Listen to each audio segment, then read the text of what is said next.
ראיון עם יאקי מואב ב-21 לארביעי 2023 בביתו בבת ים. אני נלחמתי כמ"מ בגדוד 52, פלוגה ב', המשימה הייתה הגנת ציר המיתלה. יצאנו למשימה עם 9 טנקים, 37 אנשים. כעבור 3 שעות היו מבין 37 לוחמים 10 הרוגים, 17 פצועים ו10 על הרגליים. מבין ה10, 4 הוכרו מאוחר יותר כפוסט-טראומטיים, ואחד מהם, אני כמובן, גם כפצוע אורתופדי. ב3 שעות נפגעתי 3 פעמים בשני טנקים, רק טנק אחד במסגרת הפלוגה לא נפגע. אז שלום, שמי יאקי מואב, אז יאקי מושקוביץ, אני בן 71, גרוש פלוס 2 בנים, שניהם שרתו ביחידות עילית, קלה מקסימה ו3 נסיכים. סל במילואים, חתן פרס ביטחון ישראל, פלוס הוגשתי לפרס נוסף ונדחיתי עקב טעמים מנהלתיים, לא היה מרווח זמן מספיק. בנוסף הייתי שותף לשני פרויקטים נוספים שזכו בפרס ביטחון ישראל. אני אגיע אליהם בסוף כי הם קשורים ישירות לסיפור שלי. רוב הקריירה שלי לאחר הצבא הייתה בתפקידים בכירים בתעשייה הביטחונית, ברפאל ובתעשייה הצבאית. קצת סטארט-אפ במזרח הרחוק, חייתי בסין, קוריאה, הונג קונג, אפילו לסיביר הגעתי. המג"ד שלי מציין אותי בשני ספרים כדוגמה לגבורת הלוחמים ביום הכיפורים, ואני נכה צה"ל מהמלחמה. 21% רגל, 50% פוסט-טראומה. שם המג"ד הוא עמנואל סקל, הוא הגיע לדרגת אלוף, הוא אלוף במילואים, דוקטור להיסטוריה צבאית, וכמו כן אב שכול. אז בואו נתחיל קצת עם הרקע המשפחתי. משפחה של ניצולי שואה, אשכנזית טיפוסית לניצולי שואה, אבא ואמא, 3 ילדים. המשפחה הגיעה מהונגריה. אבא יצא בגיל 14 למחנה קיץ. כשהוא חזר לא הייתה לו משפחה. אבא, אמא ושתי אחיות נעלמו. הם הוסגרו לגרמנים על ידי ההונגרים ונרצחו על ידי אותו אייזנסגרופן שלאחר מכן ביצע את הרצח בבאבי יאר. היה לי את העונג לראות את מפקד האייזנסגרופן תלוי מפרפר, הוא נשפט על ידי הרוסים, נידון למוות, ביקש להמיר את זה במאסר עולם כדי שיהיה לו זמן להתחרט על פשעיו. הרוסים אהבו את הבדיחה. כשהוא נתלה ביחד עם 2 נוספים, הוא נלחם על כל נשימה. בערך דקה אחרי שהם כבר היו גוויות תלויות, הוא עדיין פרפר וניסה לחיות את העוד דקה ועוד דקה ועוד דקה. אמא, גם היא נולדה בהונגריה. היא הייתה במלחמה, היא ואח, היא התייתמה מאבא בגיל צעיר. במלחמה היא הייתה בגטו בבודפסט, עבודת כפייה. לאחר מכן, לקראת סוף המלחמה, היא נלקחה לצעדת מוות מהונגריה לכיוון גרמניה. היא הצליחה להימלט, חזרה לגטו, לאמא, נלקחה שוב על ידי הנאצים ההונגרים. אם אתם ביקרתם בבודפסט, יש שם את האנדרטה של הנעליים על הדנובה. אנשי צלב החץ היו אוספים יהודים, לוקחים אותם לדנובה. היה קרח והדנובה הייתה קפואה, היו מכריחים אותם להסיר את הנעליים, נותנים להם מקושים. היהודים היו מנפצים חור במים ואז בקרח, ואז החילות האלה היו יורים בהם. למזלה של אמא עברו מפציצים של חיל האוויר האמריקאי, הגיבורים ההונגרים נמלטו לבתים, ואמא עוד פעם קפצה וחזרה לבודפסט. אח שלה, משה שטייניץ, בערך בגיל 14-15, הוא נשלח למחנה בוכנוולד. מחנה ריכוז, אכזרי במיוחד. הוא שרד את זה. לא הרבה ילדים בגיל הזה שרדו. אחרי המלחמה הם חיו כמה חודשים בבודפסט.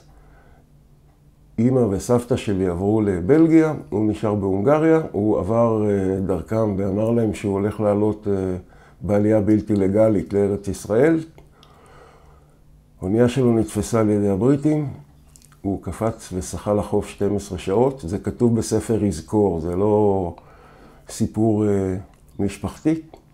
הייתה לו איזה חצי שנה של חיים נורמליים, עבד בתור שען, התגייס לצבא עם הכרזת האו"ם בכ"ט נובמבר על הקמת מדינה יהודית.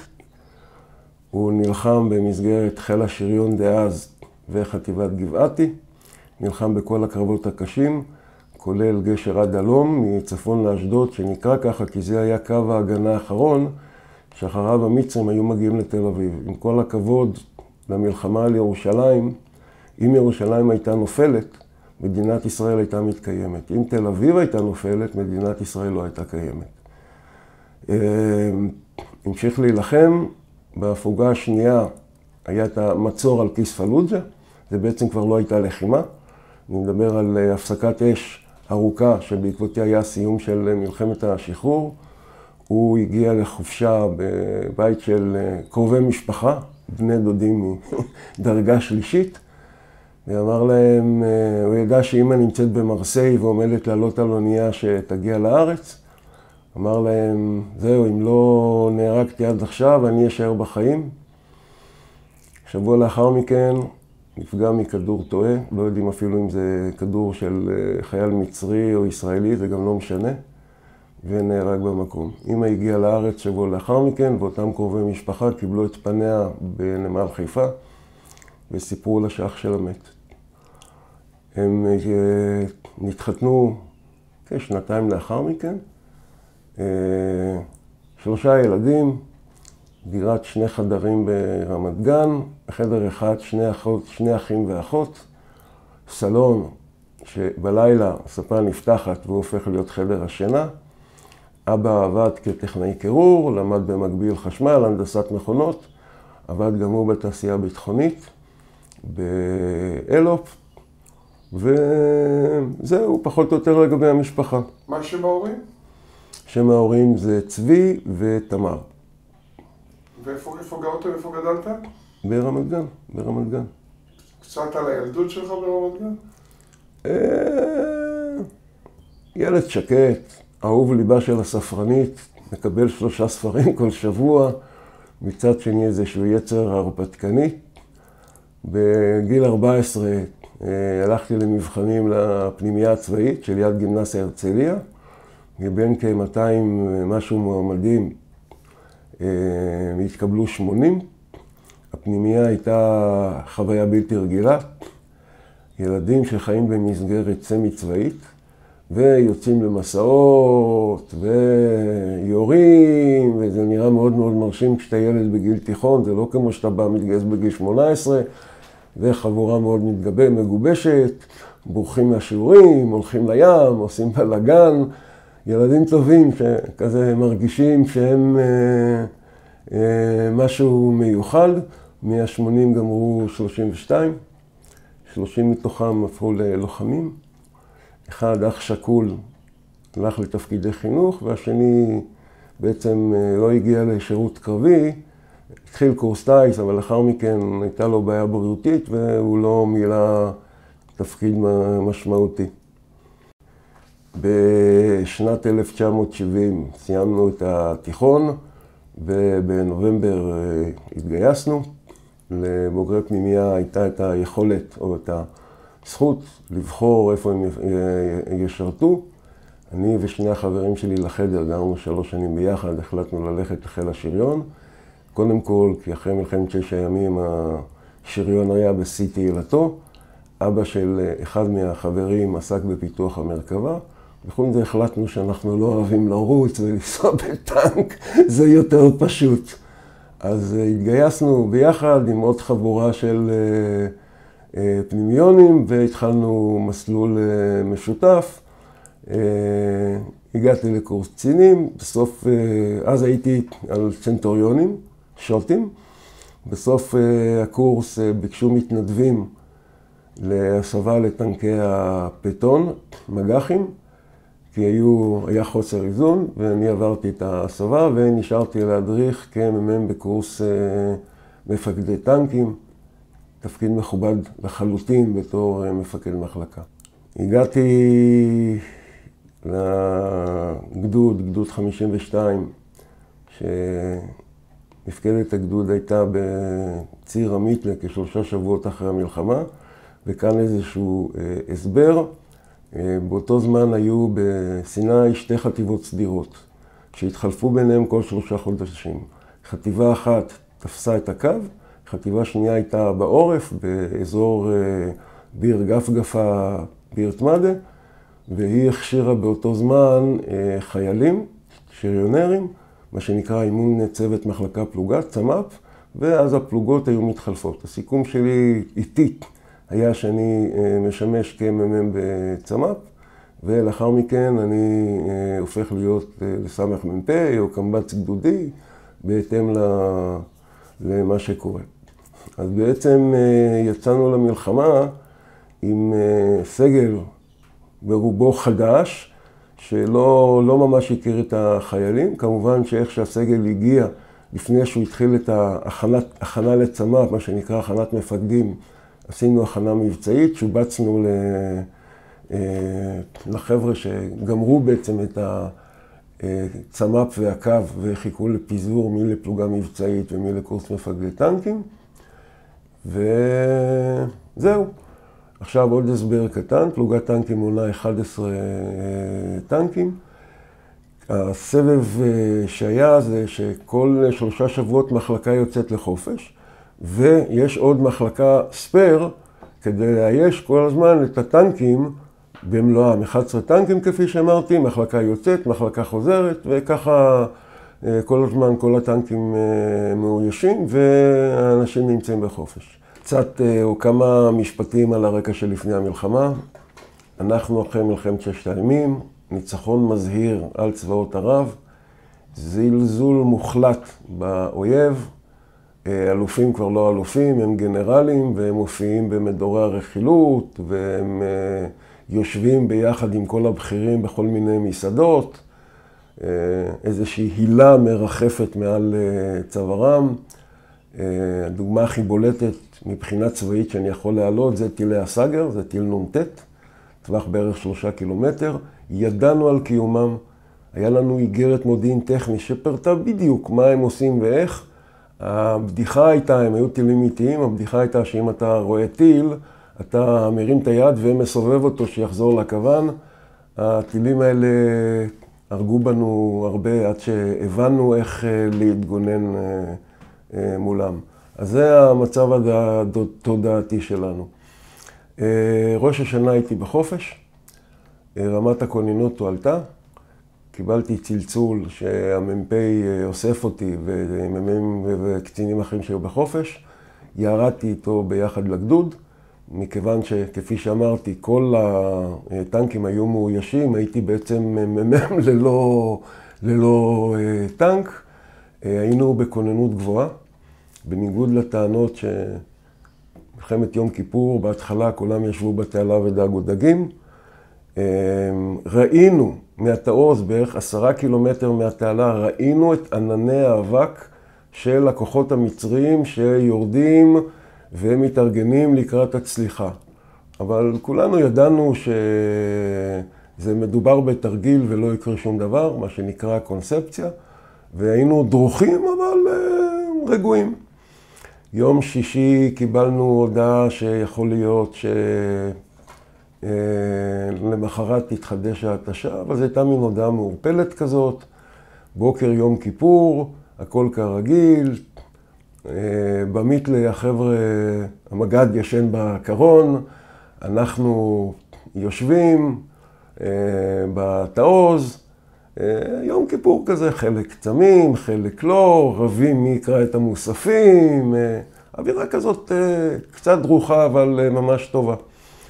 שעה 2 בצהריים, נשמעת אזעקה, ואז כרגע כולם רצים לטנקים, מהרגשה וואו, יוצאים להתשה, יהיה סוף כל סוף מה לספר לחבר'ה שנמצאים ברמת הגולן, במקומות אחרים, לספר לחברה, סוף כל סוף עושים משהו. אני, כפי שאמרתי, בלי טנק, אני יוצא בריצה מהתעוז, לוקח איתי חצי חלה, ואני רואה טנק שמחפש טען קשר, המתק הוא קוסטיקה. קוסטיקה היה חניך שלי בקורס מפקדי טנקים, אני עוצר אותו, אומר לו להוריד את הקסדה, צועק לו, קוסטיקה, אני הייתי המ"מ שלך, תעבור לתא טען קשר, אני המפקד. קוסטיקה, שאני בכוונה מזכיר את השם שלו, הוא התאום הסיאמי שלי, שתשמעו את השם שלו הרבה, עושה מין כזאת תנועה של בכבוד, אני עולה למעלה, תא המפקד, מתקדמים, והם מתחילים לצאת מהתעוז.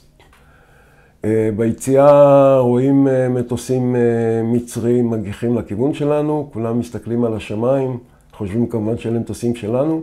חנוך סנדרוב המ"פ שהיה בהתשה קולט מה קורה והוא צורח מטוסי אויב לירות. אנחנו יורים עם מקלעי המפקד, אחד המטוסים צולל ומטיל פצצה.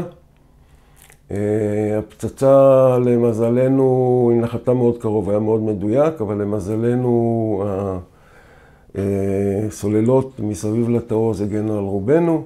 נגמ"ש החוליה הטכנית נפגע מרסיסים ולא היה מסוגל לזוז, למזלנו, כי אם הוא היה יוצא הוא היה חוטף טיל וכל האנשים היו נהרגים, זה בוודאות. אחד המ"מים איתן שחטף את גל ההלם בצורה הכי רצינית, כל האנטנות שלו נשברו והכובע שלו עף, ובקיצור הוא מאבד את זה, הוא נכנס להלם, ובמקום לפנות מערבה לכיוון התעלה, הוא ממשיך צפונה, בדרך הוא חוטף טיל, הנהג שלו סגל, נהרג, אני מזכיר את השם, יש שם גם סיפור טרגי, הייתה שם אהבת רומאה ויוליה בינו ובין החברה שלו. היא מעולם לא התחתנה אחרי המלחמה, היא לא הייתה מסוגלת למלא את החלל הזה. עוד פוסט-טראומטית, לא מוכרת. עגום מאוד. ואנחנו ממשיכים, 7 טנקים, אני מושך איזה טנק מהמחלקה של איתן אליי, ובדרך עוצר אותי חנוך סנדרוב, המ"פ, הייתה לו בעיית קשר, אני נותן לו את מקלט העזר, לא חשוב, זה חלק ממערכת הקשר, והוא מעביר את הקטק, קצין תצפית קדמי שתפקידו לטווח את תותחי הארטילריה לטנק שלי, ואנחנו 5 אנשי צוות, מתפרסים לקראת עלייה לעמדות, מדובר על מרחק שבין 10 קילומטר מהתעוז שלנו עד לעמדות, שהן במרחק של קילומטר וחצי מהתעלה, ואני וחנוך עולים לרמפה הצפונית, ביחד עם עוד 2-3 טנקים, לא זוכר, ואז אני רואה קסדות ככה, עולות ויורדות, והמחשבה הראשונה זה, וואו, איך החי"רניקים שלנו הגיעו כל כך מהר? ואז אני קולט שחי"רניקים שלנו, אם היו מגיעים, הם לא היו מסתכלים לכיווננו, אלא לכיוון האויב, והם בטח לא היו עולים ויורדים, ואני מבין שזה מצרים. אני לא זוכר, כנראה שחנוך אמר פקודה לעלות לפתוח באש, אבל אני ממש לא זוכר את זה. מתחילים לעלות לעמדות, ואז מתחיל הגיהנום. ומאותו רגע לא מעניין אותי כלום, אני לא שומע כלום, אני ממוקד במשימה שלי, שזה לתאר את העמדה ולהישאר בחיים. 2 מטרות קשות מאוד. אני עולה על הרמפה, חוטף אש מכל הכיוונים, נורים אליי RPG, טוק טוק טוק טוק טוק טוק טוק של הכדורים של הנקל שפוגעים. אני פונה ימינה, נוסע כמה מאות מטרים. למזלי, אני כאן עושה איזושהי פותח סוגריים. הצוות שלי היה מורכב כולו ממפקדי טנקים. קוסטיקה, הטען קשר, איבניצקי, שגם הוא היה חניך שלי בקורס מת"קים, הוא נפטר אחרי המלחמה ממחלת סרטן בגיל 30 ומשהו. וואי, שכחתי את השם, אני מתנצל. ואליהו, גם הוא מתק, הוא בטעות לא היה אצלי בקורס מפקדי טנקים, והוא היה תותחן. אני אומר למזלי, כי בשלב הזה אתה מפוזר לחלוטין, ואני עומד בצריח ומצודד אותו שמאלה, ואו שאני יורה עם הבקר שלי, או שאני אומר לאליהו, תצוד אותו. לפעמים אליהו מצודד חופשי, ואני יורה עם המקלע המפקד שלי, או עם העוזי, זורק רימונים. איבניצקי, תיסע, תדרוס את מי שאתה רואה, איבניצקי נוסע, אם הוא מתקרב, אנחנו כזה על דיונה, אם הוא מתקרב לסכין, איבניצקי קצת שמאלה, אבל אני לא צריך לתת להם את הפקודות הרגילות שנותן מפקד טנק, נהג ימינה, נהג שמאל, אני יכול להתמקד במשימה האישית שלי, שהיא מספיק חשובה. סליחה. באיזשהו שלב אני קולט שטנק המ"פ נעצר על הרמפה, אבל כפי שאני מזכיר, אני ממוקד במשימה שלי, ואני פונה שוב שמאלה וימינה, ועוד פעם דורס, ורימונים, ומקלעים, ופגזים, ואז כשאני מצודד את הצריח בערך לא יודע, 45 מעלות לצד שמאל, אני רואה שמהשיח קופץ מפעיל RPG. זה נראה לי שהוא במרחק 2 מטר, אבל זה כמה עשרות מטר, כי יש טווח דריכה לטיל הזה. ואז כמו במערב הפרוע, אני פשוט זוכר את זה בסלואו מושן. הוא עומד מתרומם עם ה-RPG כדי לראות, אני מסתובב אליו ויורה עם העוזי, הוא קצת עולה למעלה, ואני רואה את הפלש של הטיל נורא, חודר פנימה, קוסטיקה והקטה ככה מההדף של הסילון, מטען חלול, גם אני מרגיש מין פח כזה שעובר לי ליד החזה. אני מזכיר, אני למעלה, חשוף בצריח, ולא מבינים כזה מה קרה לאיזה שנייה, 2, זה נראה לי נצח, אבל זה היה שנייה 2, ואני מנסה לצודד את הצריח ולא מצליח. אליהו, תנסה לראות מה קורה, ואז אני מרגיש שחמים ונעים לי בגב, מסתכל, רשת הסוואה בוערת, אני לא רואה מה קורה בצד שמאל, ראיתי כבר טנקים בוערים באותו שלב, אני מבין שהטנק שלי מתחיל לבעור. קוסטיקה למעלה, תעזור לי להוריד את הרשת, תבדוק אם בצד שמאל יש בעירה נוספת, וקוסטיקה צורח לי מלמטה, הקטק נפצע, עוד פעם פאוזה. אנחנו כבר היינו עם אפודי מגן, לתותחנים עוד לא הגיעו אפודי מגן, כך שהוא בעצם היה חשוף, והרסיסים שפגעו בנו וגרמו ככה לפגיעה בבד, נכנסו לו לכל הגוף, אז אני צורח לו, תעזוב את המטומטם הזה, תבוא לעזור לי, וקוסטיקה עולה למעלה, ואנחנו זורקים את הרשת ומסתכלים שהטנק לא בוער, והופה, קוסטיקה יורד למטה, איבניצקי בשלב הזה מתחיל לעצור, ואני צורח לו, איבניצקי, אל תעצור, תיסע, כל מה שאני צריך כרגע, זה מטרה שעומדת, ואיבניצקי נוסע לבד, דורס, ואני מסתובב בחזרה לכיוון הכביש.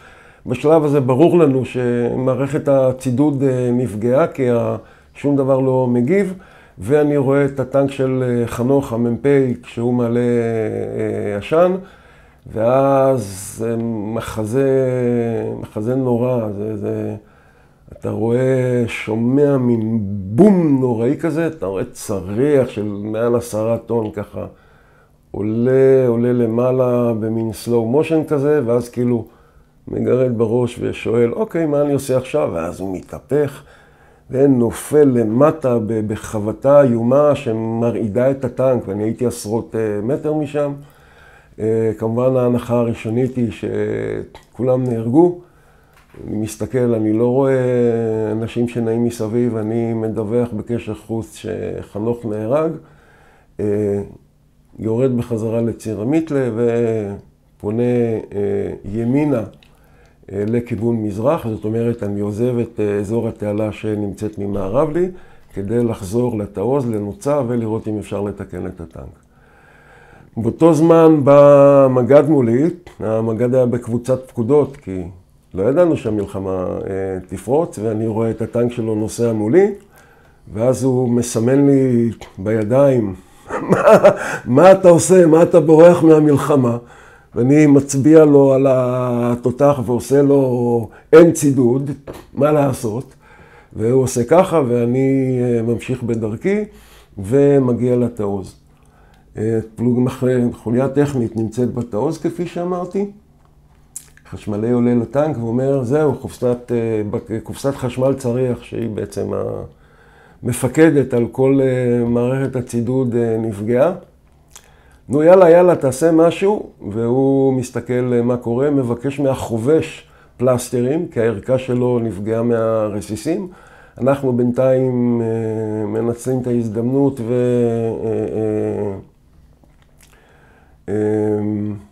וממלאים תחמושת קלה, ואומר, אוקיי, אחרי זה 10 דקות, הטנק בסדר, ואז אני נושם עמוק. ובעצם יש לי החלטה קשה מאוד. כשאתה בתופת אתה לא חושב על כלום. אתה עובד כאוטומט, אתה לא פוחד, ואתה לא... זה הכל, אדרנלין מציף אותך.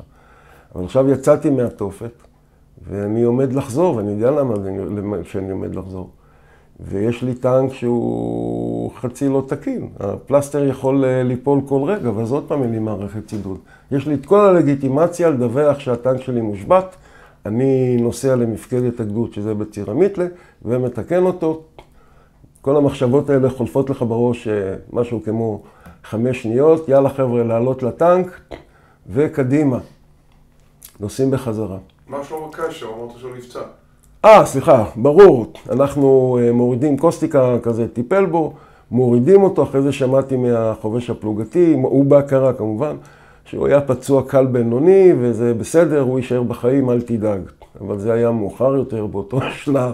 סליחה, ידיד יקר, באותו שלב הוא ממש לא מעניין אותי. יש לי מספיק צרות בלעדיך. עוד פרט לפני שאני חוזר לתיאור המלחמה, בדיעבד הסתבר לי שהסילון חדר ופגע בפגז. למזלי זה היה פגז חודר שריון שהקלע שלו זה בעצם גוש טונגסטן. אם היה שם כדור נפיץ, אז אני והצוות שלי היינו עולים למעלה בסערה כמו אליהו הנביא. והיו הרבה חברים שלצערי זה היה גורלם. אוקיי, אנחנו חוזרים לסיפור המלחמה.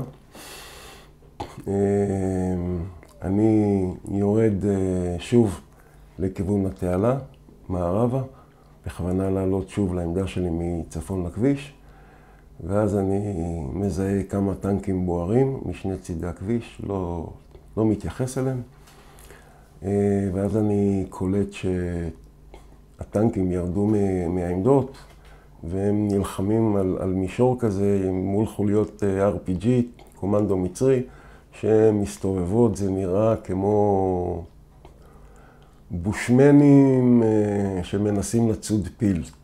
זה התיאור שעולה במוחי. אני עוצר בצד הכביש. בדרך כלל, באותו זמן למפקדים לא הייתה כיפת מפקד משוכללת, והם עמדו חשופים בצריח עד הגובה הזה. צפו וכו'. אני בשלב הזה חשוף עד גובה המותניים, כדי שאני אראה חיר מסביב לטנק. אני עוצר ואני רואה חוליה מתקדמת לטנק מאחורי הטנק, הטנק לא רואה אותה בכלל, ואני מצודד, וכמו במערב הפרוע יורה פגז, רואה כמה חלקי גופות עפות למעלה, והתותחן מרסס שם את האזור כדי לוודא שכולם נהרגו, ואז אני עוד פעם קולט בזווית העין שיש חוליה מימין, ואני מצודד כדי לראות בהם. עוד הסבר קצר, אני עומד חשוף בצריח, כל המפקדים כמובן, וכדי להביא את התותחן למטרה, אתה מצודד לאזור שלה, מריץ את העין על התותח, ממשיך לכיוון המטרה, ואז אתה באזור המטרה, אתה נותן לתותחן את פקודת האש, הוא מצודד ושם את המטרה במרכז הצלב שלו, ואני נותן לו פקודת אש והוא יורה. אני מצודד ונותן את הפקודה ויורה פגז, וירי קצת מוזר, הצריח מתמלא עשן, אבל למי יש זמן, ונראה עוד חוליה באזור הזה, ומצודד, ופתאום אני קולט בעין שיש משהו מוזר, משהו לא ברור, אני מריץ זה לא מסתדר לי. ואני קצת מעט, מריץ עוד פעם, ואז אני אומר לצוות בקול של ילד בן 5, אין לנו תותח. מסתבר שבירי הקודם, בזמן שירינו, פגע בקנה או RPG או סאגר, זה לא ממש משנה, והתותח נחתך.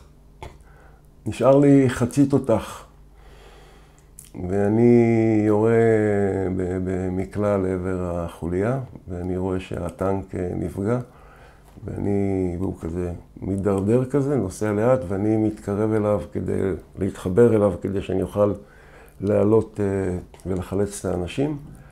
ואז יש אש של פיצוץ של התחמושת הקלה בתוך הטנק, אני מבין שאין לי מה להיכנס. שתי דמויות קופצות למטה, אני מתקרב לעברם, מסמן להם לעלות אליי, מכניס אחד לתא ההנקשר, אחד עומד מאחורה, ואני שוב מסתובב על עקביי עם הטנק קצוץ הקנה שלי, וחוזר לתעוז, שוב ממלאים תחמושת, ואני לא יודע, הייתה לי איזה דקה, ושאלתי את התותחן מה קרה בצריח, והוא אומר לי שהמפקד נהרג מיד. התקת ההנקשר והוא נשארו שלמים, הוא נכווה קצת בידיים, הוא התחיל לצאת והוא ראה את ההנקשר מנסה לפתוח את המדף שלו, את הפתח שמתוכו הוא צריך לצאת, וכנראה פתח רותח בעקבות הפגיעה, והוא לא מצליח, והוא צועק לו, צא מתא התותחן, וההנקשר לא מגיב ומנסה, והוא תופס אותו ביד, וההנקשר מתנגד, עכשיו היד שלו כבויה, הוא לא יכול לעשות את זה, והוא יוצא החוצה. ההנקשר הזה, אני חושב עליו הרבה, הוא מופיע לי בחלומות, כשהוא עומד ומנסה לפתוח את המדף, והוא לא מבין מה קורה, ולאט לאט האש מחלה אותו, והוא נכווה עד שהוא מת. אני מקווה שהתהליך ארך כמה שניות, זה משהו נורא. אני מגיע שוב לנוצה, מוריד את החבר'ה, ומדווח שאני נוסע למיתלה, איפה שמפקד את הגדוד, כדי שתקנו לי את הטנק. ואז הסמג"ד נכנס לרשת, הסמג"ד ישב בחמ"ל הגדודי בציר המיתלה, ואומר לי, לא, תחזור לשדה הקרב, יש פצועים שצריך לאסוף אותם. אני חוזר בחזרה, בדרך אני רואה סקאיוק, חוזר ממשימה, ואז אתה רואה מין דבר קטן כזה, נצמד למטוס, בשנייה יש סקאיוק, יש לך מטוס שכולו עשוי מאש, זה לא יודע, זה מחזה נורא, אבל יש בו איזה מין יופי, סליחה, אני מדבר על אנשים שנהרגו, וכמובן, ופתאום פף, יש איזה עננה קטנה, אין אף מצנח, ואתה מבין ששני חבר'ה שלך, שני טייסים, נהרגו למזלם במקום. שוב, אין זמן לחשוב. ואני סמ"פ אבי גור, אומר לי שטנק המג"ד נפגע, ואני מתקדם, מסתובב עם החלק האחורי של הטנק אליו, קוסטיקה ואני יוצאים לסיפון, ולוקחים את הכבלים, למי שלא מבין, זה כבלים כבדים, אתה צריך לגרור עם זה טנק, זה תהליך שלוקח זמן, אבל אצלנו זה ז'ופ, אתה עומד חשוף לגמרי, טנק נייח, טוק טוק טוק טוק טוק של הכדורים, אבל אתה בחוץ, המתכת כבר לא מגינה עליך. ואנחנו קופצים למטה, מחברים את הכבלים, גוררים את טנק המג"ד כמה מאות מטרים אחורה, משחררים את הכבלים, ואז המג"ד צועק לי, המקלע שלי מושבת, תן לי את המקלע שלך. הוא כותב בספר שלו שהוא מצטער על זה, שהוא השאיר אותי בלי מקלע, תותח כבר לא היה לי. קוסטיקה ואני משחררים את המקלע, אני כבר בצריח, עם העוזי מחפה עליו, קוסטיקה עושה את הכמה מטרים האלה בספרינט שיוסיאן בולט לא מסוגל להתחרות איתו, עם המקלע. גיורא בן ארי, הקמב"ץ הגדודי, עומד על הסיפון עם המקלע התקול, שם אותו, לוקח את המקלע התקול מקוסטיקה, קוסטיקה וופ, חוזר לטנק, אנחנו מסדרים את המקלע וקצת מסתובבים, עוד פעם נוסעים קצת אחורה וחוזרים עם הפנים מערבה, ואז אני רואה 3 חבר'ה רצים לכיווננו, שוב התותח לשם, ואני רואה אותם מפה בזווית עין, ואני שוב נותן את הפקודה, צוות בזוק האש תוך כדי צידוד, והתותחן צועק לי, הם שלנו, הם שלנו, הם שלנו, והוא לא יורה. שוב, מזל שהוא היה מפקד טנק, והיה לו שיקול דעת לא של חייל רגיל, אלא בעצם של מפקד. ואז 3 אנשים רצים ככה עם הידיים, וכשהם מתקרבים אני שומע אותם צורכים, אל תיגע, אל תראו, אל תראו.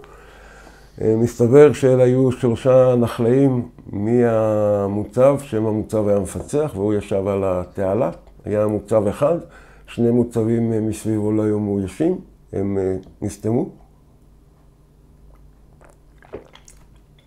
ובאחד מהם ישבו 3 חיילים כעמדת תצפית.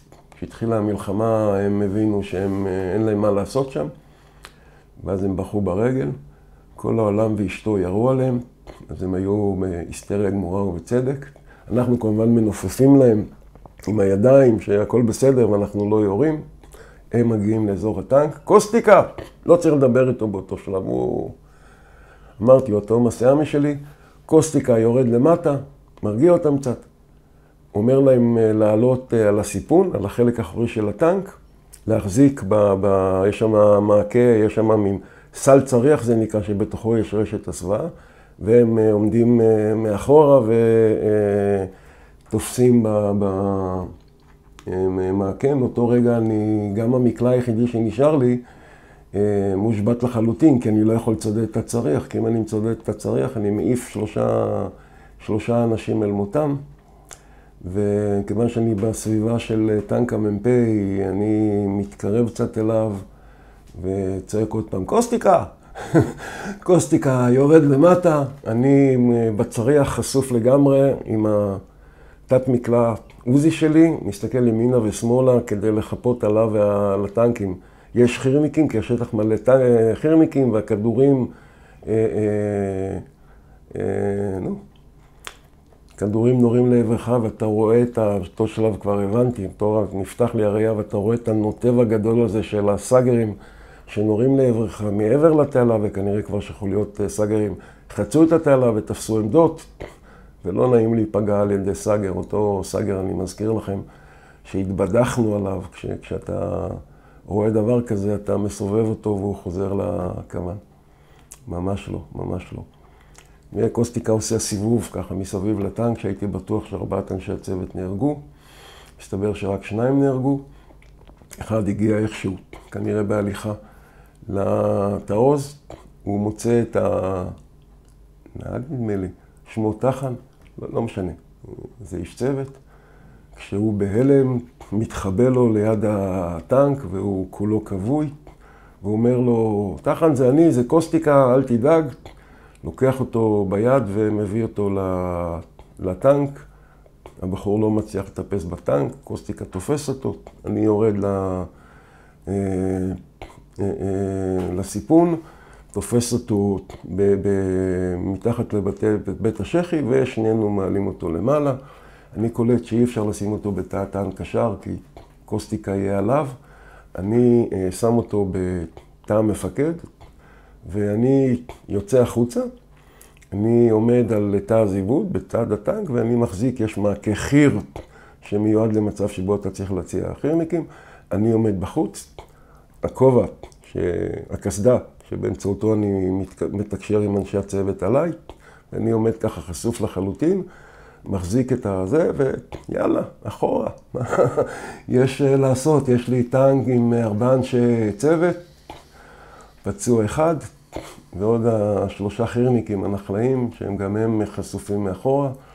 אני נוסע באיטיות, אבל זה שטח, זה לא אוטוסטרדה, וטנק זה לא אמבולנס, ותחן צורח מכאבים עד היום, מה שאני שומע את הצרחות הנוראיות שלו, זה משהו איום ונורא.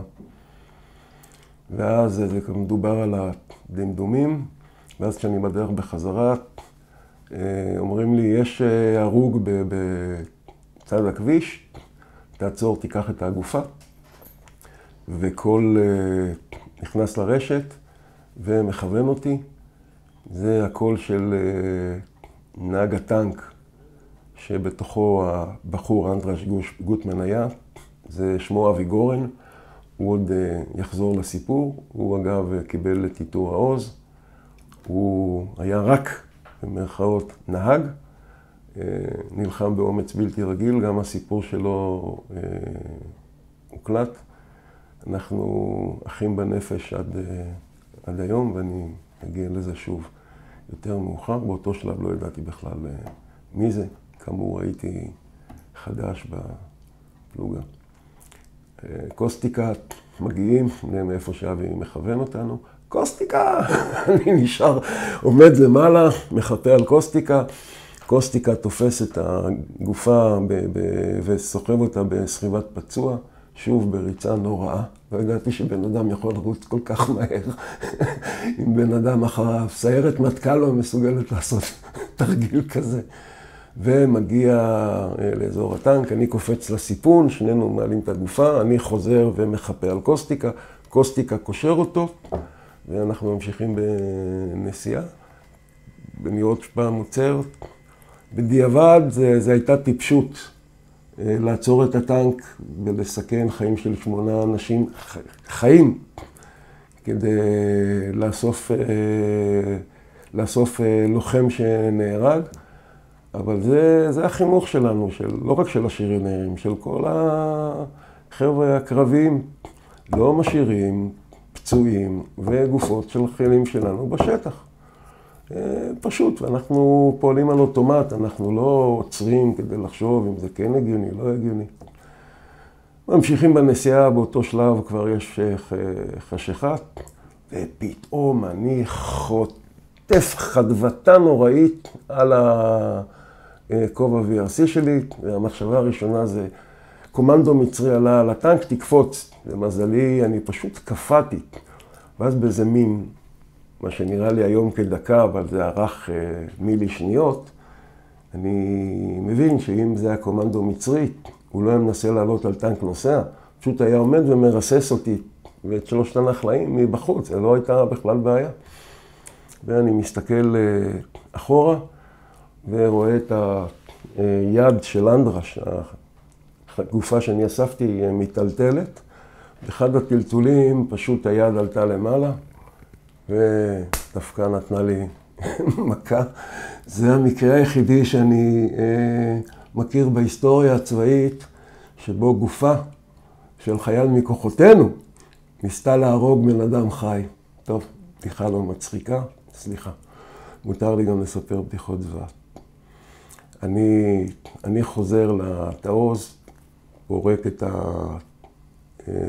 הנחלאים, ואת תחן ואת אנדרש, ועומד שם הטנק, ואני, הצוות מיד עולה על הטנק, ואני עולה, אני מחזיק במדף מפקד, קופץ למטה לרצפת צריח, זה התרגולת, אתה קופץ לרצפת צריח, אתה מסדר את כיסא המפקד ואז אתה עולה.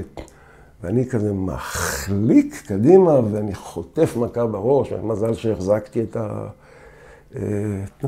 את כיסא המפקד, את כיפת המפקד, ואני לא קולט מה קורה, ואני מדליק אור, ואז אני רואה שאני החלקתי על שלולית של דם וחתיכות בשר.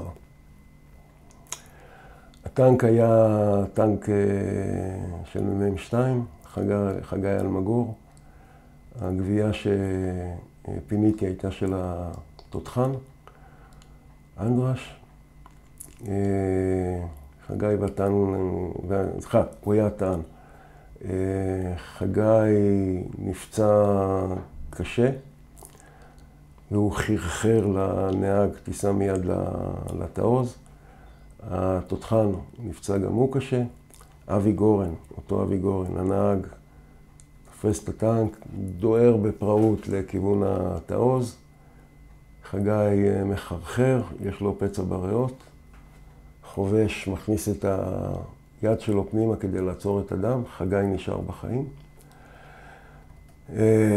פקה, התותחן שהיה חבר טוב של אבי גורן, הוא בהכרה, והוא אומר לאבי, אל תספר להורים שלי כדי שלא ידאגו. בדרך, במהלך הפינוי, פקה נהרג. אבי גורן, למה אני אומר אבי גור?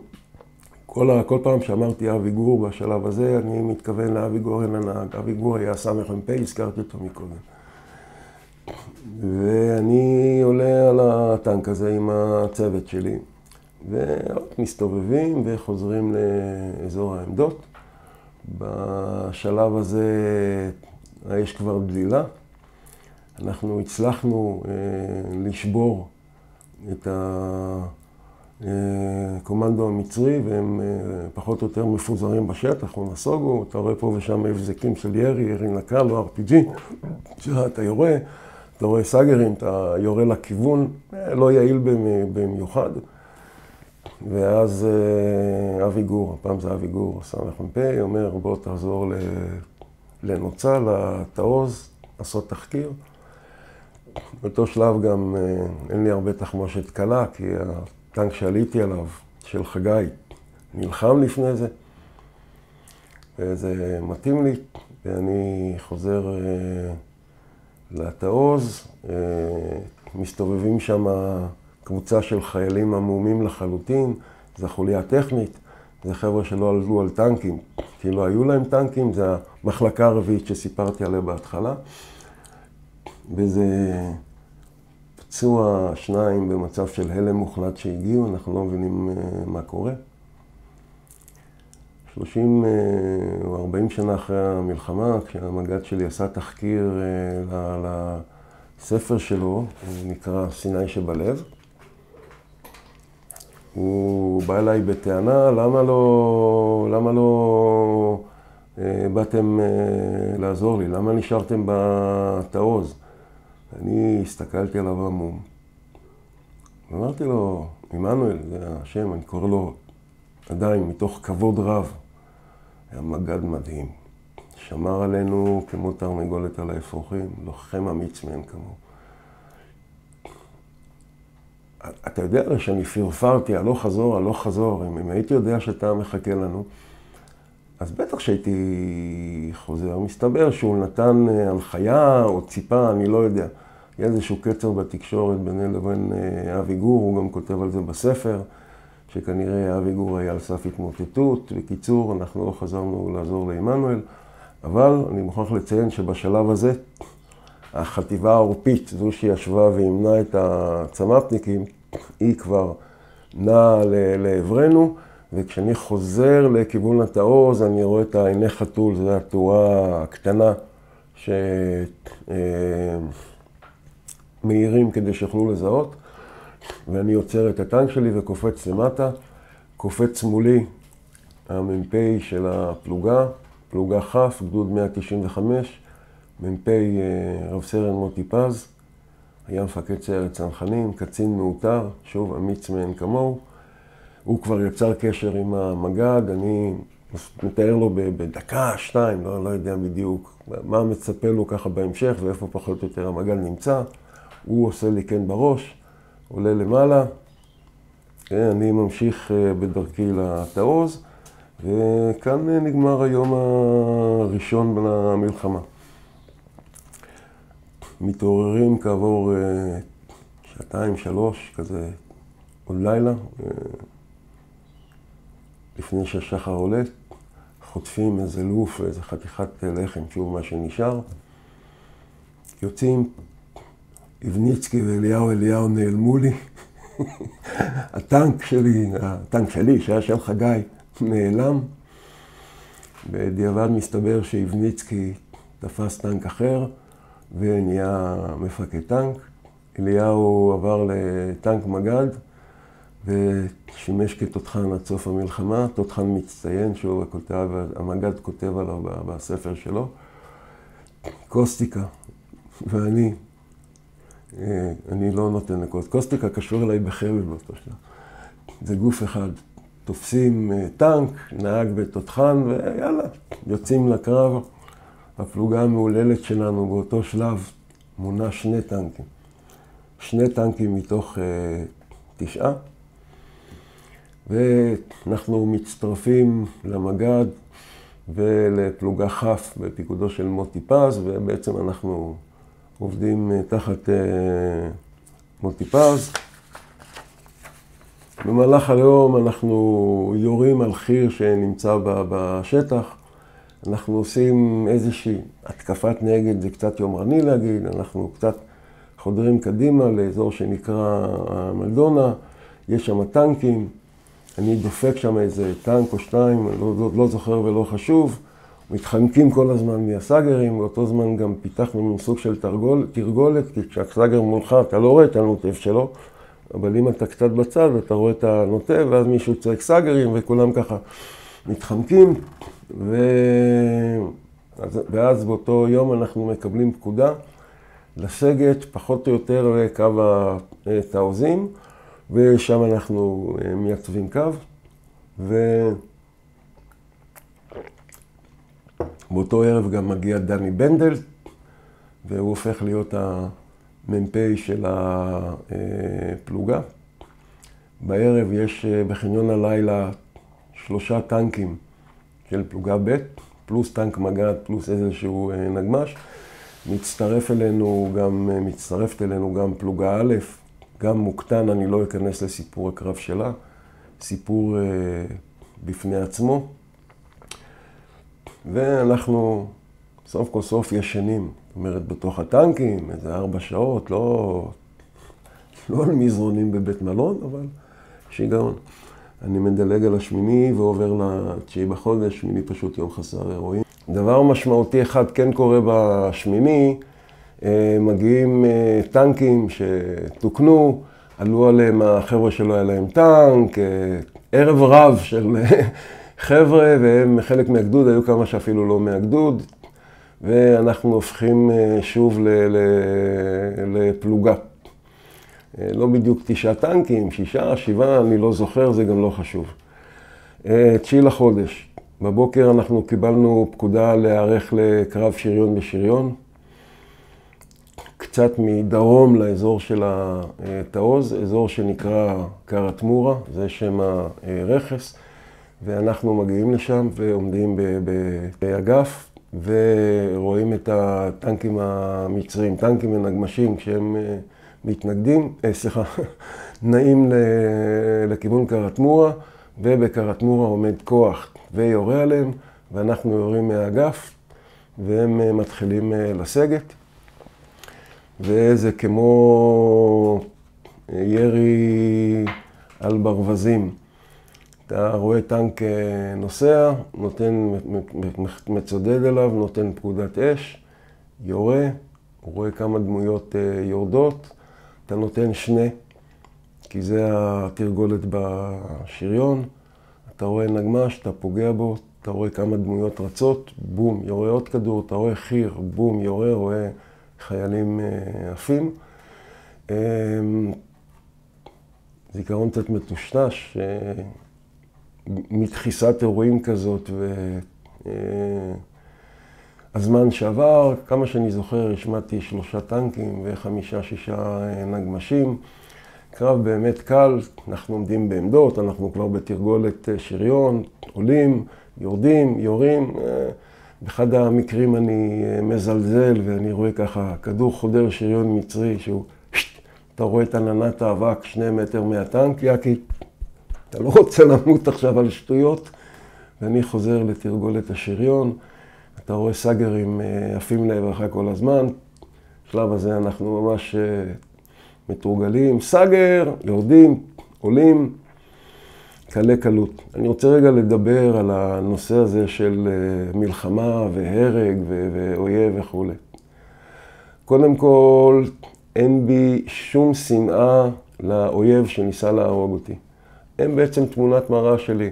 אני הייתי חייל, פטריוט, שבא להגן על המולדת שלי, והמצרי שמולי היה חייל שבא להגן על המולדת שלו ולהחזיר את השטח של סיני שנכבש על ידי הישראלים. וזו האמת שלי וזו האמת שלו. ואין פה מי צודק, מי לא צודק, זה בכלל לא משנה. הקומנדו המצרי לחמו ביום הראשון בצורה מופלאה. להיות עם RPG שעולה להם 150 מטר מול מפלצת ששוקלת איזה 50 טון ויש לה תותח ושני מקלעים והיא יורה אש לכל הכיוונים, זה דורש אומץ בלתי רגיל, בלתי רגיל. והרבה מהם נהרגו, שלא יהיו פה אי הבנות. אני אגיד פה משפט קצת קשה ואני מקווה מאוד שזה יובן כפי שאני מתכוון. יש הבדל משמעותי כשאתה נלחם מטווח קרוב, כמו שהיה דוגמה ביום הראשון, ובין התיאור שלי של קרב השריון בשריון. כשאתה נלחם בטווח קרוב, אדרנלין משגע. ואתה יורה במישהו שמנסה להרוג אותך, ווואו, איזו הרגשה טובה, כל תא בגוף צורח, הוא רצה להרוג אותי, אני הרגתי אותו, אני הרגתי את המנוול הזה. אתה דורס אותו, ווואו, איזו הרגשה טובה, ושוב, צריך להבין את זה בפרופורציות של השנייה הזאת שאתה בתוך הקרב, כי אני לא שונא אותו, אני מעריך אותו, ומה שאמרתי. כשאתה עומד כמו שעמדנו בקרב השבש, אתה עומד מרחוק, אין לך שום מגע רגשי, אתה יורה בטנק, אתה רואה איזה 2-3 דמויות קופצות, אתה יודע בדיוק מה קורה בטנק הזה, כי אתה חטפת פגיעה, כי אתה ראית את החברים שלך נשרפים, ובלי למצמץ אתה אומר שני, ויורה עוד כדור ודמויות האלה נעלמות. שוב, לא בגלל אכזריות, כי זה התרגולת, כי זו הפקודה, כי אתה צריך להשמיד את המטרה. והמטרה היא לוודא שהשמעת את הטנק, אותו דבר הנגמש, ואתה יורה על חיילי חיר, ויורים אותם כמו בובות נופלות. אבל זה לא מעניין אותך באותו רגע, שוב, לא בגלל שאתה שונא אותם, כי זאת המשימה שלך. אז צריך להבין את העניין הזה, ושוב, אני מביע את הערכתי לחיילים המצריים, במיוחד ביום הראשון. הטנקיסטים שלהם לא היו מקצוענים, הם לא התקרבו לרמה שלנו. הם נחותים מאיתנו בצורה משמעותית. אז אנחנו בעצם עכשיו באזור מ-9 בחודש. סיימנו את ה-9, עכשיו אנחנו עוברים לקטע שבין ה-10 ל-16, די שגרתי, אנחנו כמו פקידים, יוצאים לעבודה בבוקר, חוזרים בערב לחניון לילה, ואנחנו עומדים בעמדות, ופה ושם אנחנו מזהים מטרות, טנקים או חוליות סאגר, מזהים את המיקום שלהם ויורים לעברם, קצת חירניקים ומחליפים כזה חילופי אש, ממש לא משמעותי. אני עומד איזה יומיים באגף של הגדוד כדי לקלוט את הסאגרים, ששוב מי שעומד מולם לא רואה אותם, מאגף אתה רואה אותם טוב, ואז אני הבן אדם הכי חשוב בגדוד. אני צורח סאגר, באותו רגע כולם יורדים למטה, לא משנה בכלל מה אומר המגד או לא המגד, כמובן כדי לא להיפגע, אני לא מזלזל באף אחד. איפה אתם עומדים בעיקרון? איפה אתם פרוסים? אנחנו פרוסים באותו אזור של כביש הרוחב, כ10-12 קילומטר מהתעלה. המעוזים כבר נפלו. קטע שמאוד זכור לי, זה יום אחד שומעים צעקות, תעברו לתדר זה וזה, שזה התדר עם המעוזים. ואז אני שומע את קולו של ארדינסט, מפקד מוצב המזח, המוצב האחרון שנפל. ואז אני שומע את שר הביטחון, משה דיין, נכנס לרשת. הוא מדווח שאין לו נשק ואין לו תחמושת וכל החיילים פצועים, והחלטה להיכנע. מי שקיבל את ההחלטה והשפיע על ארדינסט היה הרופא, שהיה יותר מבוגר. ארדינסט רצה לעשות מין מות גיבורים, דומה למצדה, והרופא הסביר לו שזה חסר טעם, זה מזל של כולנו. ואחרי שהוא מקבל את ההחלטה הזאת, נכנס שר הביטחון, ואחרי זה נכנס גם אלוף הפיקוד, והם אומרים לו, אתה לא חייב להיכנע. עומד לו שר הביטחון, משה דיין, ואלוף הפיקוד. הם לא אומרים, אנחנו נחלץ אתכם באמצעות חיל האוויר, חיל הים, זה לא היה ריאלי. הם לא אומרים, אנחנו נדפוק מטחים איומים של ארטילריה ונגרש את האויב. הם פתאום נהפכים ליועצים. דבר כזה מבחיל, אין לי ביטוי, זה ביטוי עדין לעומת מה שאני חושב, זה טירוף מערכות. זאת אומרת, משה דיין, שביום השלישי במסיבת עיתונאים, הוא בכה ודיבר על חורבן בית שלישי. אנחנו בשטח לא הבנו שמדובר בחורבן בית שלישי. אנחנו טנקיסטים, כמובן אני לא מזלזל, תותחנים וחירליקים והנדסה, זה אותו דבר, אני מדבר עלינו. אנחנו עשינו מה שלמדנו ומה שהוטל עלינו. עלינו לעמדות, ירינו, פגענו, הפלוגה הצטמצמה לשני טנקים, לא משנה. אנחנו עבדנו, אנחנו עשינו מה שנדרש מהלוחמים. הם נכשלו לחלוטין, ואני אולי אתייחס על זה קצת בהמשך. באחד הימים אני עומד בעמדה, באותם ימים שאני באגף, אני מזהה סגרים שאוהבים לעברי. כנראה שמעתי גבוה מדי, או שהיה איזה סגר באגף, ואני אומר, נהג אחורה מהר! ואין תגובה. ואני קולט שהנהג נרדם, הסגרים מתפוצצים לידי, מזלי לא פוגעים. ואני מצודד את הצריח אחורה, יש שם אזור שבו הטען קשר יכול להיכנס כדי לחלץ את הנהג אם הוא נפצע. אני צורח, קוסטיקה, אתה מטומטם! וקוסטיקה תופס פטיש קילו, יורד למטה, דופק לו מכה על הקסדה, ואנחנו יורדים כדי שלא יהיו אי הבנות. אנחנו עייפים מאוד. אנחנו לא ישנים, אנחנו ישנים כמה שעות בלילה בתנאים מאוד לא נוחים. באותו שלב אנחנו עומדים, הטנק שלי עומד הרבה זמן בעמדת תצפית, יש מין תר"ש השגרתי הזה של המנוע, אין תנועה, לנהג אין מה לעשות, והוא פשוט מתחיל להירדם. גם התותחן שלא עובד במיוחד כזה מנקה, ראיתי תותחן ואני מכיר את התופעה הזאת, ואז כל 5-10 דקות אני דופק לו בעיטה קלה בגב, לזכור שיש לו אפוד, אז זה לא שאני מכאיב לו, אבל זה מספיק כדי להעיר אותו שיהיה בערנות עד שהוא מתחיל עוד פעם ככה לנקר ומקבל עוד פעם בעיטה בגב. 13 לחודש. אני בעמדת תצפית, או אפילו בעמדת המתנה. נעמד לידינו נגמש עם הרבה מאוד אנטנות. אני קולט שזה הנגמש של מפקד האוגדה. אני מסתכל, צללית של דמות מוכרת. זה איתן סגל, מחזור מעליי בפנימיה הצבאית. הוא היה ראש הלשכה של מפקד האוגדה. אני מוריד את הכובע, מסתכל אליו ומנופף לו ככה לשלום. נראה אותו רוכן למפקד האוגדה. עולה למעלה, מוריד את הכובע VRC, מסמן לי בוא אליי. אנחנו יורדים למטה, מתחבקים. לא היינו חברים קרובים, אבל שוב, זה מלחמה, תוך שנייה זה אח שלך.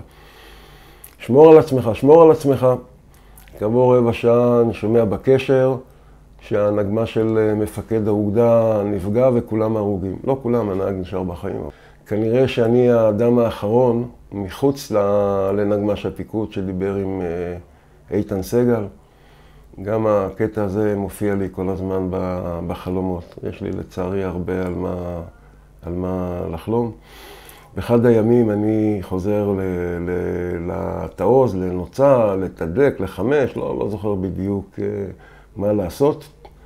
ויושב שם בתעוז, הייתה גם שם החלק הקדמי של התאגד.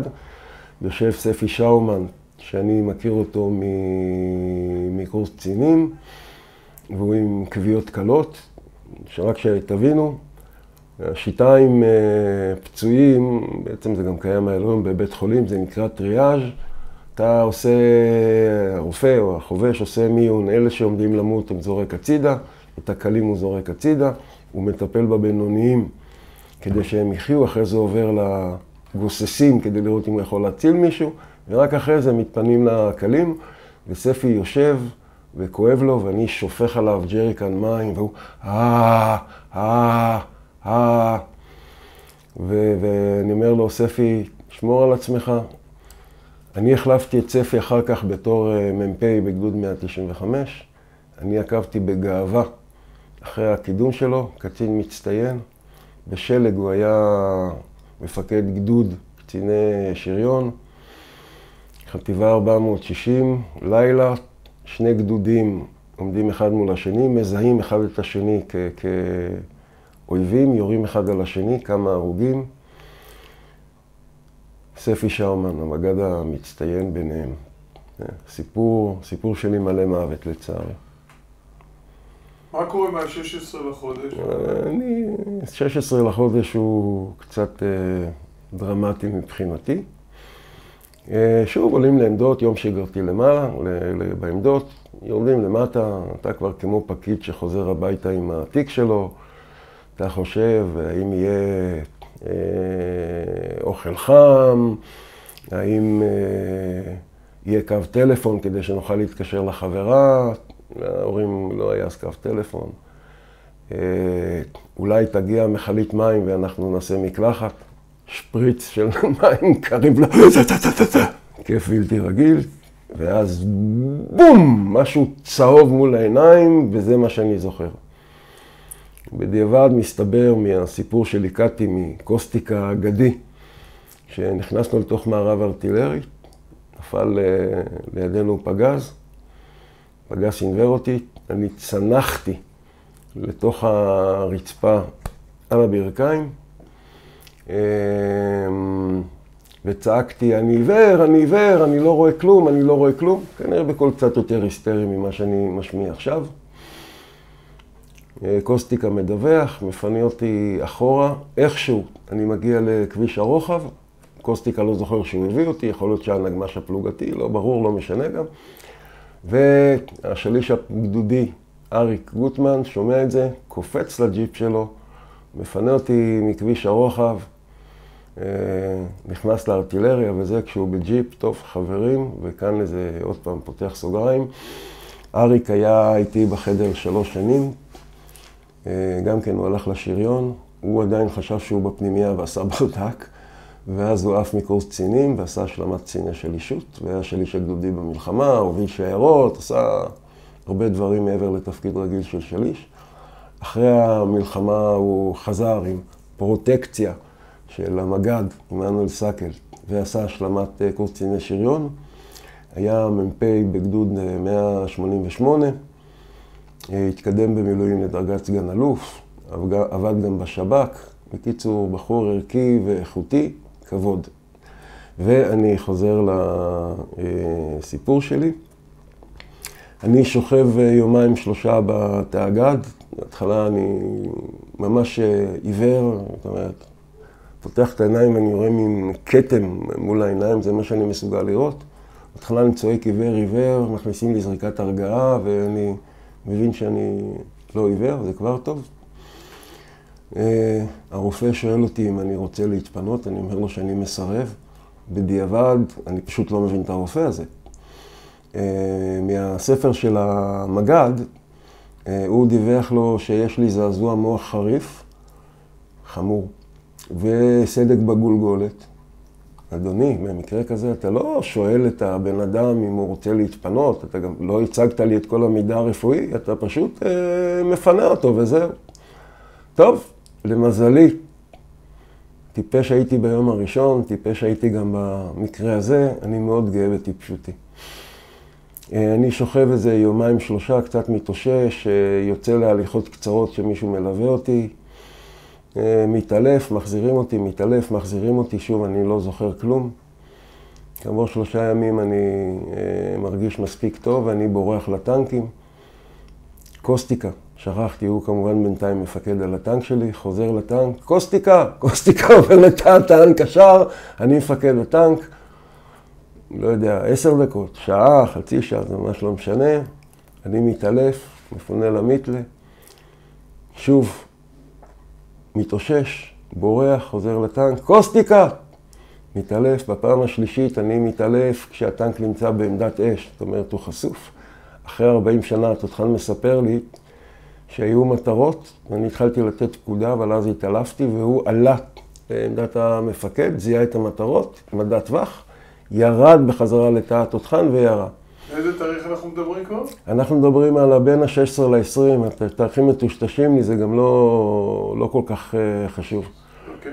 ואז אני מחליט שאני פשוט טיפש, אני לא גיבור, ואם אני רוצה להתאבד, אז למה להרוג איתי עוד 3 אנשי צוות? קח את העוזי, כוון לרקה ותירה כדור. אני כמובן אומר את זה בצורה מטאפורית, לא הייתה לי שום כוונה.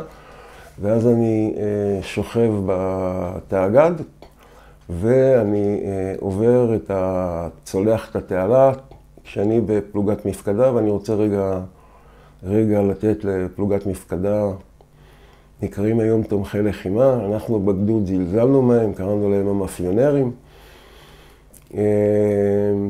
למדנו להעריך אותם. החבר'ה היו מתקרבים אלינו עם מסעיות התחמושת, והיו עוזרים לנו גם לעלות את התחמושת לטנקים, או מסעיות הסולר היו מתקרבות אלינו כדי לתדלק אותנו. וכמובן הייתה ארטילריה, והחבר'ה האלה יושבים בתוך מסעית, ויכולה להתפוצץ, בלילה, כשהיינו בחניון לילה, בדרך כלל השתדלו להביא לנו אוכל חם, ואז הטבחים היו מסתובבים בינינו. ואני זוכר מקרה 2 שבו הייתה הפגזה ארטילרית על חניון הלילה, ואנחנו היינו בצריכים עם מדף סגור, למה להיפגע?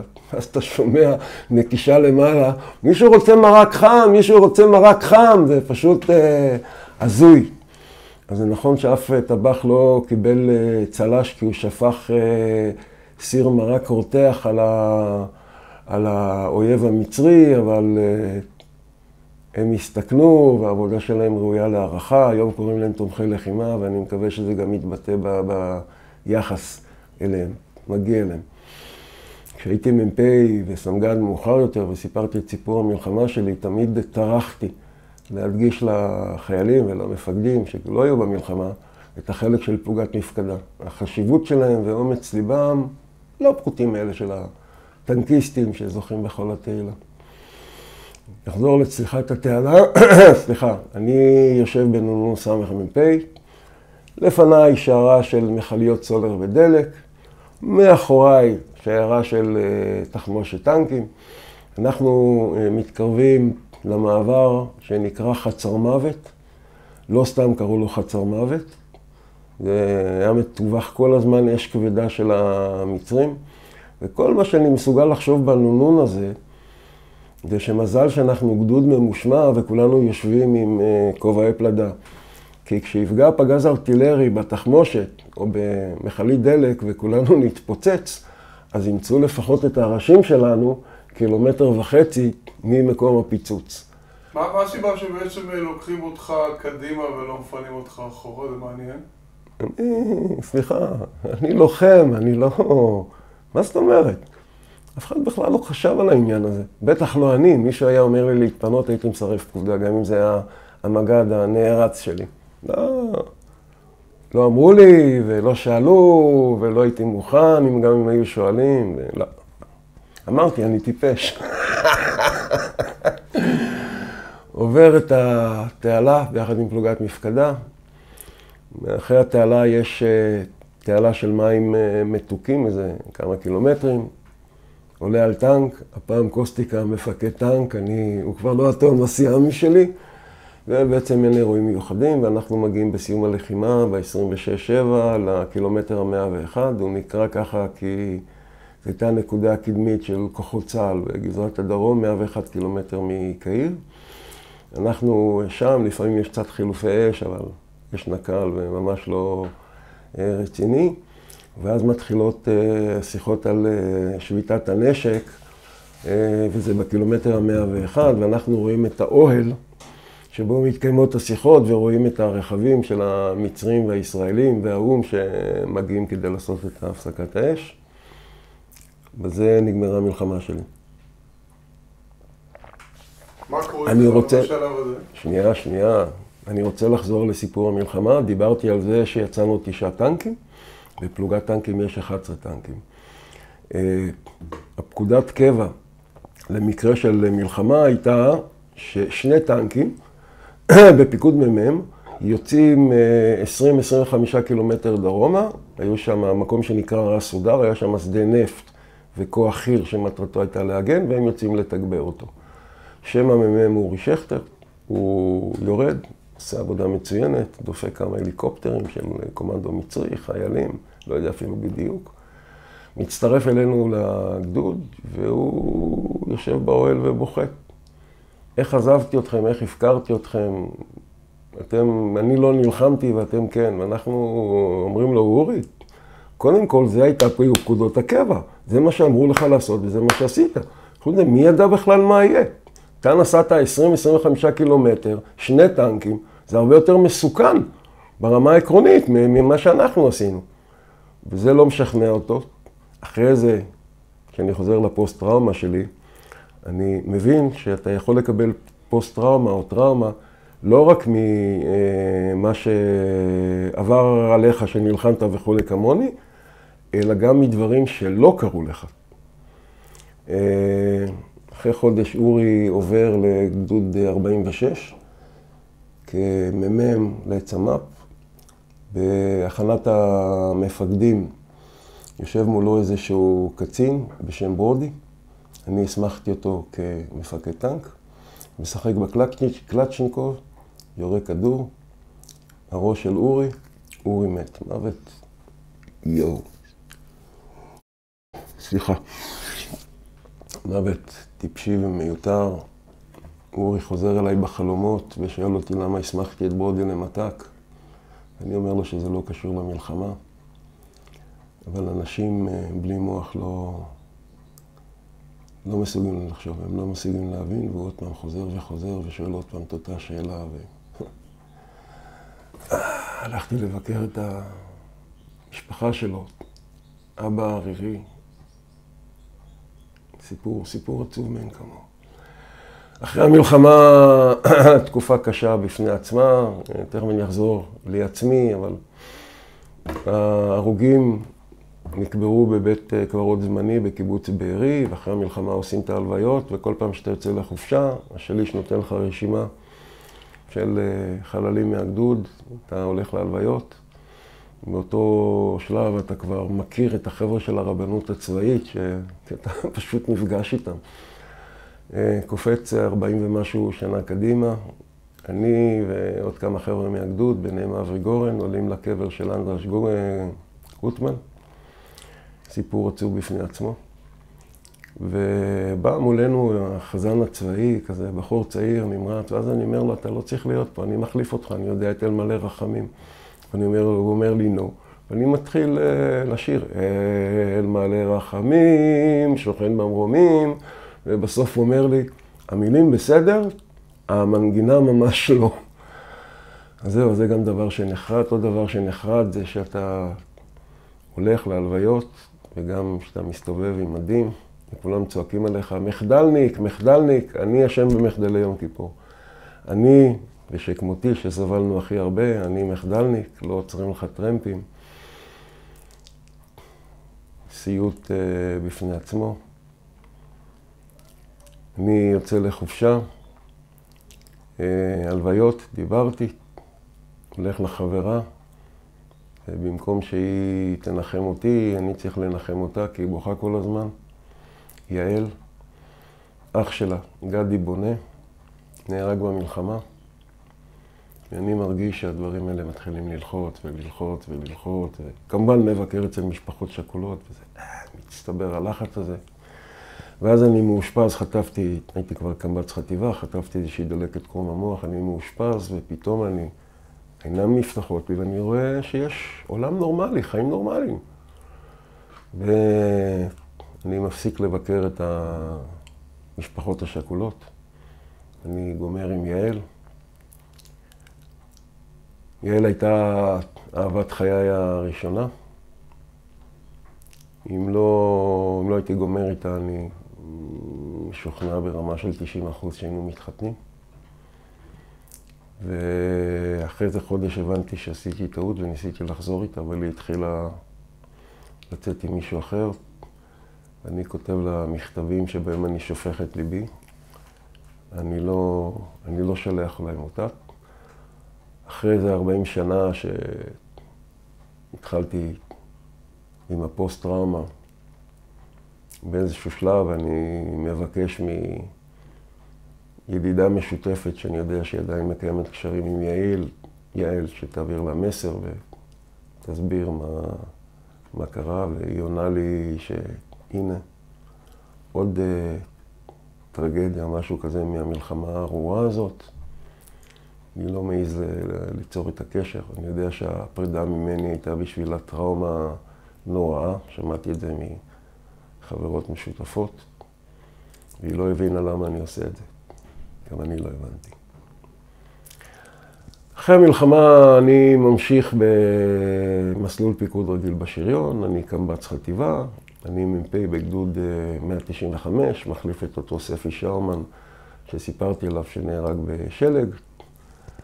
אני עוזר קצין אג"ם מוגדר, ואחרי זה אני סמג"ד. הכל בקבע? גדוד, כן, סליחה, ודאי, אני נשאר. הכל בקבע והכל בסיני. הייתי ברצף איזה 7-8 שנים בסיני. תחזיר אותי עכשיו לשם, תוך חצי שעה אני מתחיל לנסוע, לא צריך מפה. אני יכול להיות מדריך טיולים ללא מפה.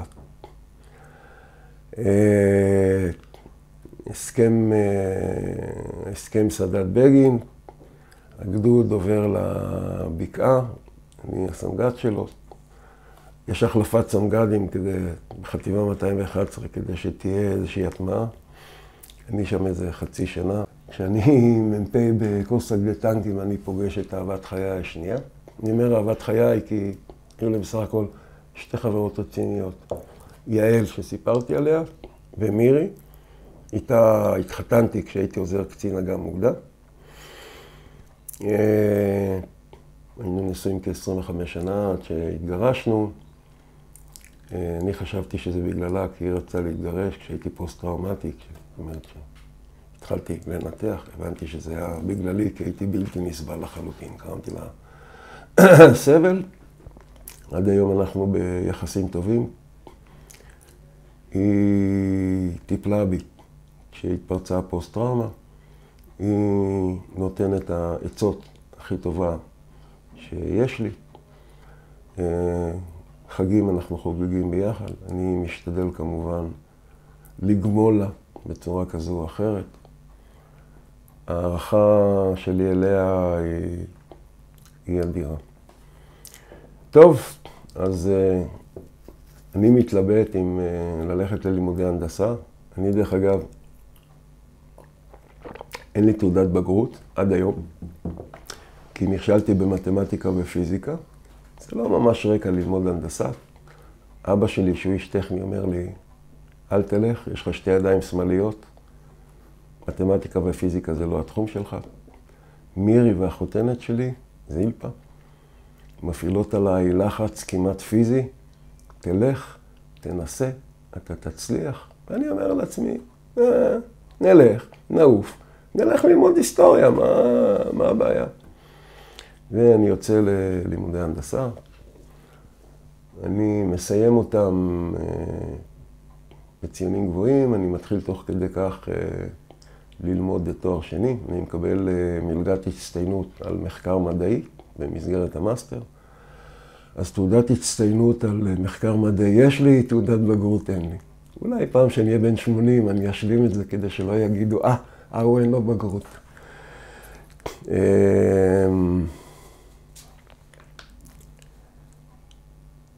אני חוזר קצת אחורה, 82, שלג, שלום הגליל, אני סטודנט, שומע ביום הראשון שפורצת מלחמה. הולך להגיד שלום לבן הבכור שלי, רועי, הוא בגן ילדים. הוא לא מבין בדיוק מה קורה, אבל הוא מבין שמשהו לא בסדר, ועד היום אני זוכר אותו בוכה כשאני מתרחק מהגן. עולה על אוטובוס, נוסע לקסטינה, שם יושבת מפקדת גייסות השריון.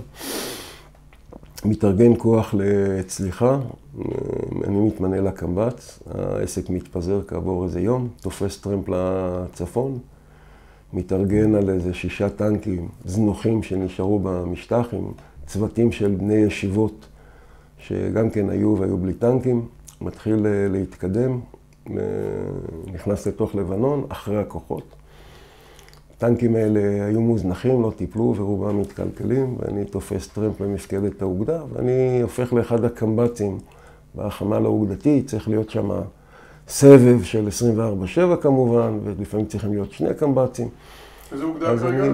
סליחה, אוגדה 162, על הציר המרכזי, אזור הרי השוף. ורק כמה אירועים. באחד הימים מגיעה פלוגת מילואים, חבר'ה צנחנים. באותו שלב המחבלים מנסים לברוח מאזור ציר צידון למעלה לסורים, דרך ואדי, נקרא ואדי הוואלי. שטח סבוך, הרבה צמחייה, ואני מתדרך את המ"פ ואומר לו, תשמע, הם לא כוח לוחם, הם רק מנסים לברוח. השטח הוא סבוך, לא להסתער, לא לעשות שטויות, פשוט תשכבו במערב, רואים, תראו, אל תקומו. כעבור 2 בקשר, אני שומע שיש נפגעים, אני יוצא החוצה. המ"פ נתן פקודה להסתער, הוא וחייל נוסף נהרגו. מוות מיותר לחלוטין. מקרה נוסף, ששוב אני חולם עליו בלילות, נהג של משאית, אב ל6 ילדים שלא היה בכלל צריך לעשות מילואים, התנדב, כי חבר'ה אלה, 6 ילדים אתה משוחרר ממילואים, הולך לישון בלילה, כשחצי גוף שלו מתחת למשאית, באמצע הלילה צריך להזיז אותה, עולה נהג אחר, הוא כמובן לא רואה את הנהג, דורס אותו וגם הוא מת. מקרה אחרון, אני יוצא רגע מהחמ"ל ומסוקים כל הזמן מגיעים, עולים ויורדים, ואני רואה חייל עם סרבל, זאת אומרת, אתה רואה שהוא לוחם, והוא עומד לבד ובוכה ובוכה ובוכה. חייל שאח שלו נהרג. אני לא מבין למה אף אחד מהיחידה לא ליווה אותו ועמד לידו. המצפון שלי מייסר אותי עד היום, שלא באתי עליו. חיבקתי אותו, פשוט אפילו בלי להגיד מילה, פשוט לחבק אותו, שירגיש שמישהו עומד לידו. מגיע המסוק ולוקח אותו, ואני בחלומות מבקש ממנו סליחה כל הזמן. כן, יש הרבה על מה לחלום. אוקיי, אני מוצב במחלקת אמל"ח, אז מתארגן מפקדת חילות השדה, היום זה נקרא מפקדת זרוע היבשה. איזה שנה אנחנו מדברים? זה כבר אחרי תום הלימודים. זה אחרי תום הלימודים, זה 83 או 4. זה לא כל כך חשוב. ואני מתמנה לראש ענף, נשק מדויק, זה הכל סודי, סודי ביותר שם. המערכות שאמורות להקפיץ את צבא היבשה למאה ה-21. המערכות העיקריות שאני מטפל בהן זה טנק טילים שנקרא פרא. היום דרך אגב זה כבר לא מסווג, אפשר ויקיפדיה, אתם יכולים לראות. וטילים אלקטרואופטיים שמגיעים בהתחלה לטווח 12, הטילים המדויקים יותר מגיעים לטווח של מעבר ל-20 קילומטר. טילים מאוד מדויקים, מי שרוצה לראות שיגגל תמוז בלבנון, סרט של דובר צה"ל, ויראה איך מכניסים טיל לתוך חלון של בית, שמזוהה שיש בו מחבלים. תפקיד מאוד מרתק, אתה גם מסתובב בתעשיות ורואה את מיטב הטכנולוגיות המתקדמות, בכל התחומים, לא רק בהנדסת מכונות, שאת זה אני למדתי. אתה יורד לשטח ואתה רואה את החיבור של החיילים למערכות האלה, זה המון המון המון סיפוק. בשלב מסוים קורא לי אורי שגיא, אז מפקד מזי, ואומר לי, יקי, כדי לקבל אלוף משנה, אתה צריך לעשות עוד תפקיד כסגן אלוף, מציע לי תפקיד מאוד מכובד. ואני אומר לו, המפקד, כל עוד אני קם עם צליל מנדולינה בלב, אני לא רוצה לעזוב את התפקיד. ואורי בתנוחה חביבה עליו, יושב ככה. הוא אומר לי, יקי, עם נימוק כזה, אני לא יכול להתווכח.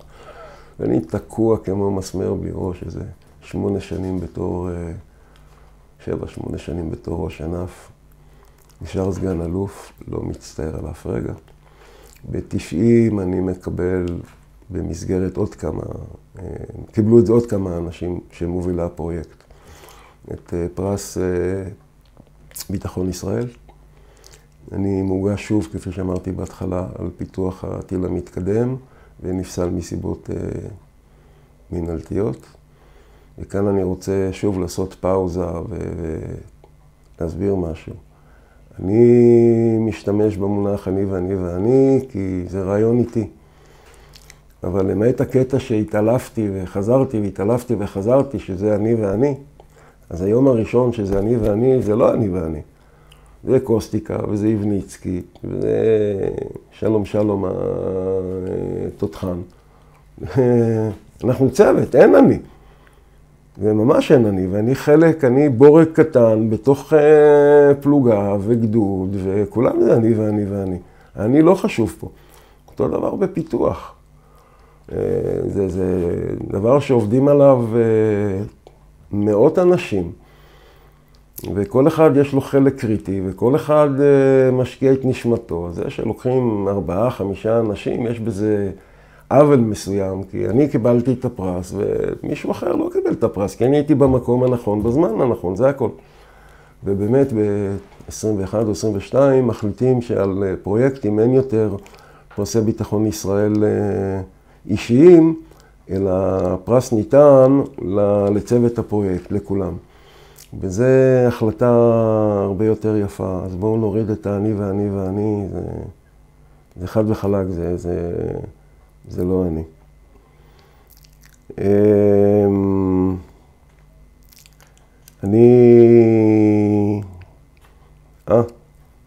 עוד דבר קטן, בעקבות שלג, אני אחרי חודש, שאני ככה באוגדה 162, אפילו פחות, 3 שבועות, כאבי תופת בברך שמאל, בברך המנותחת.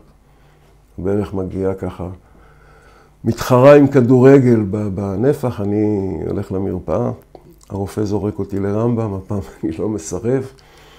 עוד ניתוחון קטן, והרופא שם אומר לי, אתה מטומטם. היה לך זמן שקט של 15 שנה, צמצמת אותו ל5 שנים.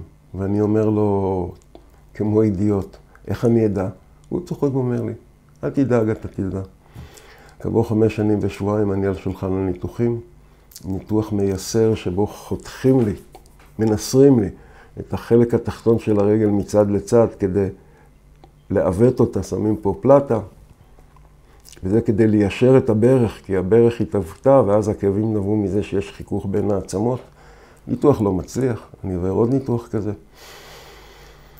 2-3 בגבס עם קביים, שהמצב השתפר עם מקל הליכה. כעבור 3 שנים, או לא יודע, 3.5, לא משנה. הרופא אומר לי באחת הביקורות, תתרגל לזה שאתה הולך עם מקל עד סוף חייך. כעבור שנה אני בא לעוד ביקורת, ואני אומר לו, דוקטור, אתה זוכר? הוא אומר לי, בוודאי. אני אומר לו, אתה רואה פה מקל? יש לי מקל, כשהרגל מאוד כואבת אני הולך עם מקל, אני משתדל לו, אני הולך 5 קילומטר. אין. נולדתי לוחם, אני אמות לוחם. זה אני. וזה אגב, שלא יהיו אי הבנות. חלק קטן זה כנראה האופי, אבל זה משהו שהכניסו לנו במכות פטיש, גם בפנימייה הצבאית, את הנחישות הזאת, וגם במסלול השריון. למות או לכבוש את ההר. זה גם מה שעזר לנו במלחמה. בפעם כמובן אני משתמש במילה לנו, וזה הרבה מאוד אנשים. טוב, אז השתחררתי ואני עובר לרפאל כדי להתעסק הפעם מהצד השני באותו פרויקט של הטילים, וגם טיל נ"ט אישי שנקרא גיל, והוא היום חטיבות אחר מצוידות בו, הוא אחד משני הטילי הנ"ט הטובים בעולם. הוא נמכר במיליארדים בכל רחבי העולם, עכשיו עוד פעם מצטיידים בו בגלל המתיחות באירופה. התנגדות של הצבא, הצוות שלנו, ואני ממלא שם תפקיד כמובן, משכנעים את משרד הביטחון ואת מזי, וזה הולך ואני מאוד גאה בעצמי. שוב, עבודה של צוות, מתמנה לסגן מנהל חטיבה, אחרי זה שנתיים החטיבה מפורקת, בהמלצה בעצם של הצוות המוביל, כן, לזכות קיום. אני מחליט שדי, צריך לעשות שינוי, אי אפשר כל הזמן להיות אני אוהב בכלל שינויים כל כמה שנים, לא שמתם לב. ואני עובד בכמה סטארט-אפים בין 95 לבערך 2000, 2001 אפילו. אז לא קוראים לזה אפילו סטארט-אפים. בסין, בקוריאה, בהונג קונג, בסיביר. שנים מאוד מאוד מעניינות, אני סופג הרבה מאוד תרבות ודת וספרות, הדברים שמעניינים אותי, ואני נהיה מומחה למזרח הרחוק, היסטוריה, אמנות, זה ממש חוויה. רוסיה, העסק מתפורר, בין הונג קונג, לא, בין קוריאה לרוסיה אני חוזר לתעשייה, מתחיל לעבוד בתעשייה הצבאית בתור מנהל קו מוצר, קבל הצעה מפתת לעבוד בהונג קונג, חטיבה שעומדת להיות מופרדת ומונפקת בבורסה, הצעה לאופציות, אתה יכול שם להרוויח תוך שנתיים את מה שתרוויח בעבודה שגרתית כל החיים שלך, כולם היום מכירים את הנושא הזה באקזיטים, פיתוי גדול מדי. ואני עובד בהונג קונג, משבר כלכלי, ניהול לא נכון, עסק מתפרק שם, אני חוזר לתעשייה הצבאית ומתמנה למנהל, חוזר בעצם הביתה, אני מתמנה למנהל קו תחמושת טנקים, תפקיד מאוד מעניין. ולפני שאני עובר לסיפור הפוסט-טראומה, אני רוצה ככה לסגור את המעגל של השירות שלי כטנקיסט והמעגל של הפיתוח. אחד הפיתוחים שזכו בפרס ביטחון ישראל, מדגיש, לא הייתי צריך לקבל את הפרס, הייתי שם. זה היה בניהולי, מגעים משא ומתן עם משרד הביטחון, אבל חד וחלק לא הייתי צריך לקבל. זה היה פגז נ"א נגד אדם שנקרא חצב, הוא הופעל בצוק איתן. קטלניות ויעילות מדהימה במטרות של פגיעה במבנים, הוא פשוט פורר מבנים, וכנגד כוחות חי"ר. יום אחד אני נמצא בהזכרה של הבן של עמנואל, המג"ד שלי, יואב, שנפל בגבול הצפון, ואחרי ההזכרה בא לקבר, מזמינים הביתה ויושבים, וניגש אליי עמנואל עם ילד צעיר, סג"ם מסיים מפלוגת הסיור של גולני, כל שנה הם שולחים במסגרת מורשת קרב צוות צעיר, ואומר לי, יקי, תגיד לי, בפגז החדש הזה יש דלק אוויר? ואני אומר לו, לא, זה חנם רגיל, רק מסודר בצורה אופטימלית. והילד שואל אותי, מאיפה אתה יודע? החבר'ה הטנקיסטים שלי סיפרו לי שיש בזה דלק אוויר. מרימים לי להנחתה, נו. ואז אני אומר לילד, אני פיתחתי אותו. הוא מסתכל עליי ככה. אז עד כדי כך הוא היה יעיל, שנפוצו אגדות אורבניות, וזה, אין דבר מספק יותר מאשר לדעת שאתה, עוד פעם, זה לא אני. אני הצלתי חיים ועזרתי לביצוע המשימה. מערכת נוספת שעד היום יסודית ביותר. אני בטיול ברמת הגולן עם חבר, ופוגשים פלוגה של טנקיסטים, מילואימניקים. קצת מקשקשים, אני אומר, הייתי במג"חים, בדור של המרכבה, צוחקים עליי, על הגרוטאות, כמו שאנחנו ב-73 צחקנו על השרמנים, הגרוטאות האלה, כל דור והגרוטאות שלו. ואז אני שואל אותם, חבר'ה, מכירים את מערכת XYZ? הם מסתכלים עליי. ואומרים לי, מה זאת אומרת מכירים? זה הציל את החיים שלנו בצוק איתן. אני מרגיש כאילו ברק היכה בי. שוב, אני מילאתי תפקיד מרכזי בתחילת הפרויקט. לא הייתי צריך לקבל את פרס ביטחון ישראל, שלא יהיו אי הבנות. מישהו אחר עשה את מרב העבודה. ועדיין הרגשה שאתה שותף לפרויקט הזה, ואתה הצל את החיים של חיילים שלך, זה אושר בלתי יתואר. ועכשיו אני חוזר קצת אחורה.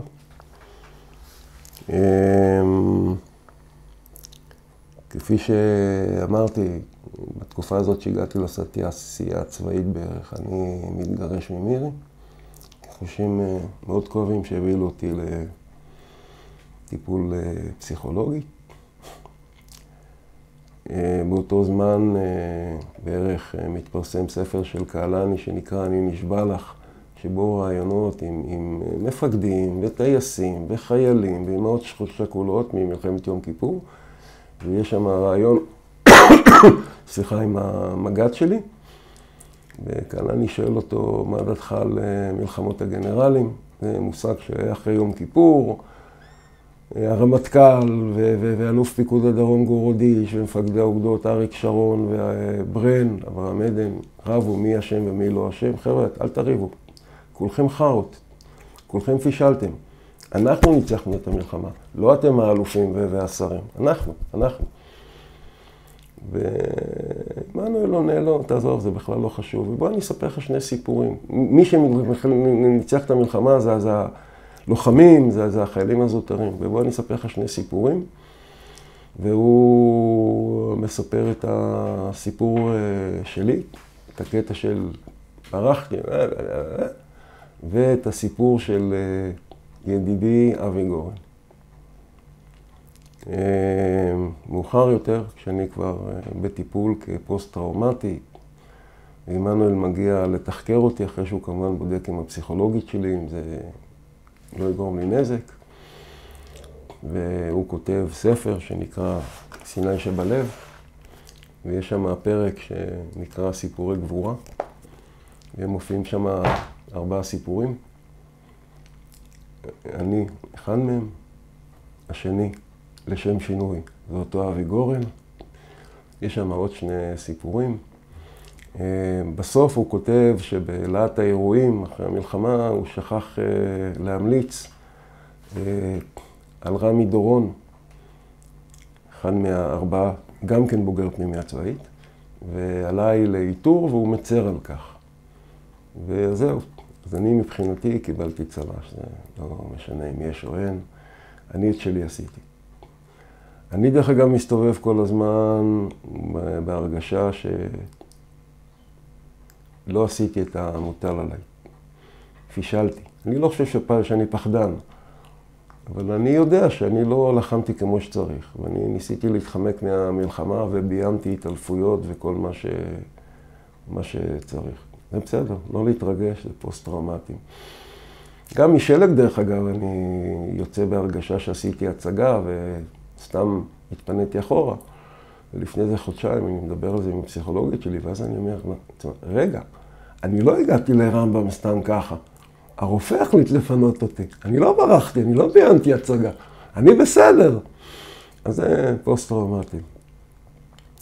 אחרי הניתוחים הנוספים, כמובן מצב הרגל מחמיר, ואז זה ה-21% שדיברתי עליו בהתחלה.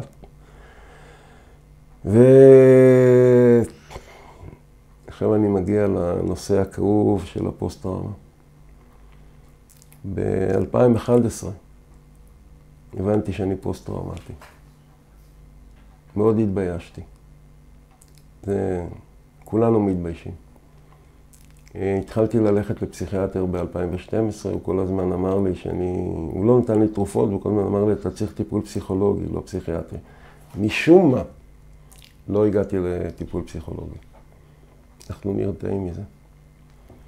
ב-2014, עד אותה תקופה אני פשוט חתכתי. עכשיו אני מבין שהפוסט-טראומה המודחקת, אני התמודדתי איתה בזה שניתקתי כל קשר עם מי שהכרתי במלחמה. כמובן, פגשתי מישהו, דיברתי איתו, אבל לא הייתי באירועים, לא הייתי בקשר עם אף אחד. אני מתבייש לומר, אבל אפילו כשיואב, הבן של עמנואל סקל, נפל, אני לא הלכתי לנחם אותו. כשהתברר הפוסט-טראומה, אני כמובן הרמתי טלפון ואמרתי לו, המגל, אני היום מבין איזה עוול נוראי אני גרמתי, ורק תבין את הסיבה שלי. ועמנואל כמובן אמר לי, יאקי, הכל בסדר, אני מבין, תוריד את זה, זה כבר לא אישו. בזמנו באמת התרגזתי, איך אתה שהיית במלחמה, אבל תעזוב, מובן לחלוטין. שוב, איש אדיר, אני לא צריך להגיד את זה. ב-2014 יש מפגש גדודי לקראת כנס ה-40, אז אני מתחבר לחזרה, אני כבר מבין שאני פוסט-טראומטי, ויש מפגש שמכין של הפלוגה, ומישהו אומר לי, אתה רואה את ההוא, זה אבי גורן שקיבל איתור, ואני ניגש ואומר שלום אבי, הוא מסתכל על איזה דקה, להזכירכם הייתי רק 3 שבועות בפלוגה, ולא קולט מי אני, אז הוא ככה דופק בראש ואומר, אתה יאקי, אני עזרתי לך להוריד את הגופה של אנדרש מהטנק. אנחנו מדברים, ואז מתברר שהוא בעצם הקול שהכווין אותי לגופה של אנדרש, והוא הנהג שפינה את הטנק שסיפרתי עליו, שנהרגו שם, אנדרש נהרג 2 פצועים, והוא נשאר בריא ופינה. ודברים מתחילים להתחבר, ואז הוא אומר לי, תגיד לי, אתה פוסט-טראומטי, למה אתה לא הולך לטיפול? ואני ככה, איך אתה יודע? היום אני מבין שאנחנו מריחים אחד את השני, לוקח לי 2 דקות, 3 דקות, אתה פוסט-טראומטי, נכון? לא יכול להסביר למה.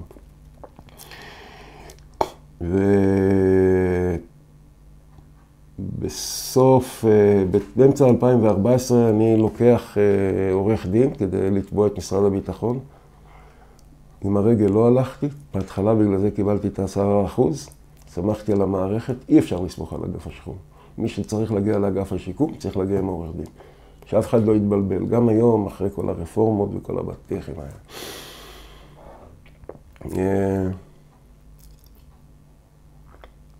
מתחיל, הוא שולח אותי לאבחון, דוקטור אתי כהן. אני מציין את השם כי היא עמוד התווך, אחד מעמודי התווך של חיי. עד היום אני מטופל אצלה. אני מגיע אליה לאבחון, אני לא משתף פעולה. בערך שעה מהאבחון הזה אני עומד בשירותים ובוכה. פשוט עומד ובוכה, לא מסוגל לדבר. יש נוהל כזה שאתה מתחיל, משרד הביטחון לפוסט-טראומטי מאשר תחילת טיפול בלי הכרה, כדי לא לבזבז זמן, ואני יכול לעשות את זה, אני לא הולך לטיפול. אני לא מסוגל פשוט. ורק מחצית 2015 אני מתחיל את הטיפול אצלה. התחלה נוראית, אתה בוכה ובוכה ובוכה, ואיך אמר לי אבי גורן, המנטור שלי בנושא הפוסט-טראומה, הוא יש לו רק 30%. הוא תמיד התחמק בקלות. אני אוהב אותך, אבי. אתה סוחב עכשיו תרמיל של 50 קילו אבנים על הגב. תתחיל את הטיפול, זה יעלה ל-70, אחר כך זה ירד ל-60, יחזור ל-50, אחר כך זה ל-40 או 30, אבל אתה עד סוף חייך תסחוב את התרמיל המלא אבנים האלה. אל תפתח ציפיות. כן, אני סוחב את התרמיל הזה.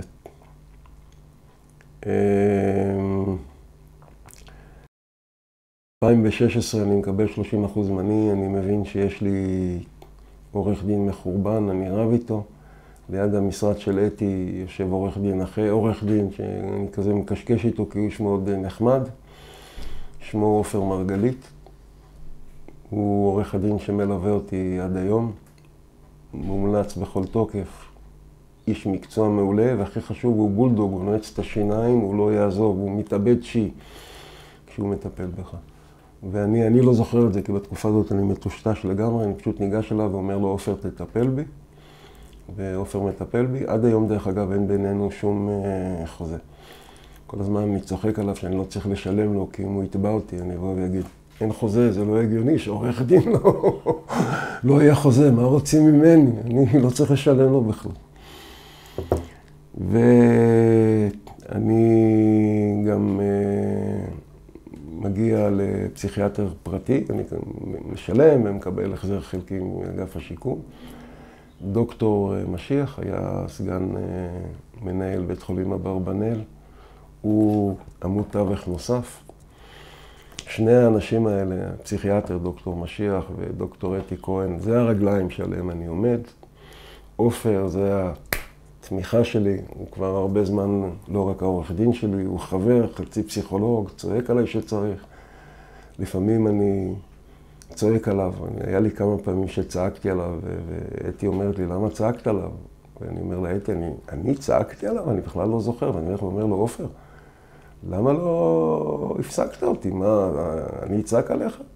ועופר הוא אדם עם כבוד, אומר לי, יקי, עזוב, אני מבין באיזה מצב מנטלי אתה נמצא, זה בכלל לא חשוב. וכאן אני נכנס לתקופה מטושטשת, אני זוכר, יש לי הבלחות של זיכרון, אבל בעצם מה שאני מספר עכשיו מבוסס על, בעיקר על שיחות עם אתי ששחזרה לי את התאריכים, וככה קצת עם הילדים שמעתי וממירי, אבל לא הרבה.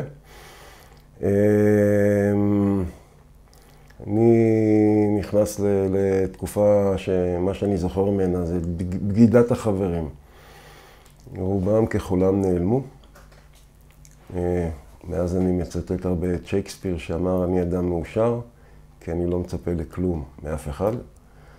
מה שאני יכול להגיד זה שאותם מעטים שנשארו, ואפילו כמה שהתווספו ומיד והפכו, כולם הפכו לחברי נפש, זה אנשים שאם אני מרים אליהם טלפון ב2 בלילה, הוא אומר, תבואו אליי, הם יבואו אליי. ואגב, עשיתי את זה, אני לא מדבר בתיאוריה.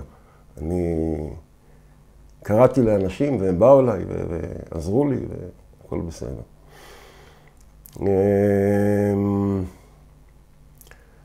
אני נמצא בתקופה נוראית של חרדות. אני רב עם הילדים שלי כי הם נגדי. הם כמובן רצו לעזור לי, לא נגדי. בשלב מסוים מירי אומרת להם, תנתקו מגע כי אתם גורמים לו נזק. אתם לא רוצים, אבל אתם גורמים לו נזק, אתם לא יכולים לעשות כלום. השכן שלי, שלמה רובס, יורד עם הכלבה שלי, כי אני פוחד לרדת ביום לרחוב. עושה לי קניות, אני יוצא רק בלילה מהבית. פעם אחת אני רואה ניידת של פיקוח עירוני, אני מתעלף. כמובן שאני נופל על גדר חיה וכולי שרוט. שבוע לאחר מכן אני נוסע לאברבנאל לקבל את הקנאביס הרפואי. אני רואה ניידת של משטרה, נוסעת במהירות מטורפת של 10 קמ"ש, מתעלף, נופל על שיח ורדים, ועוד פעם נשרט לחלוטין.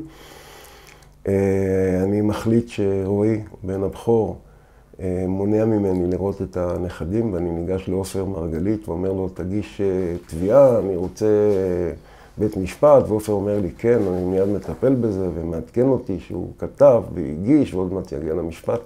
הוא כמובן לא עושה שום דבר עם העניין הזה.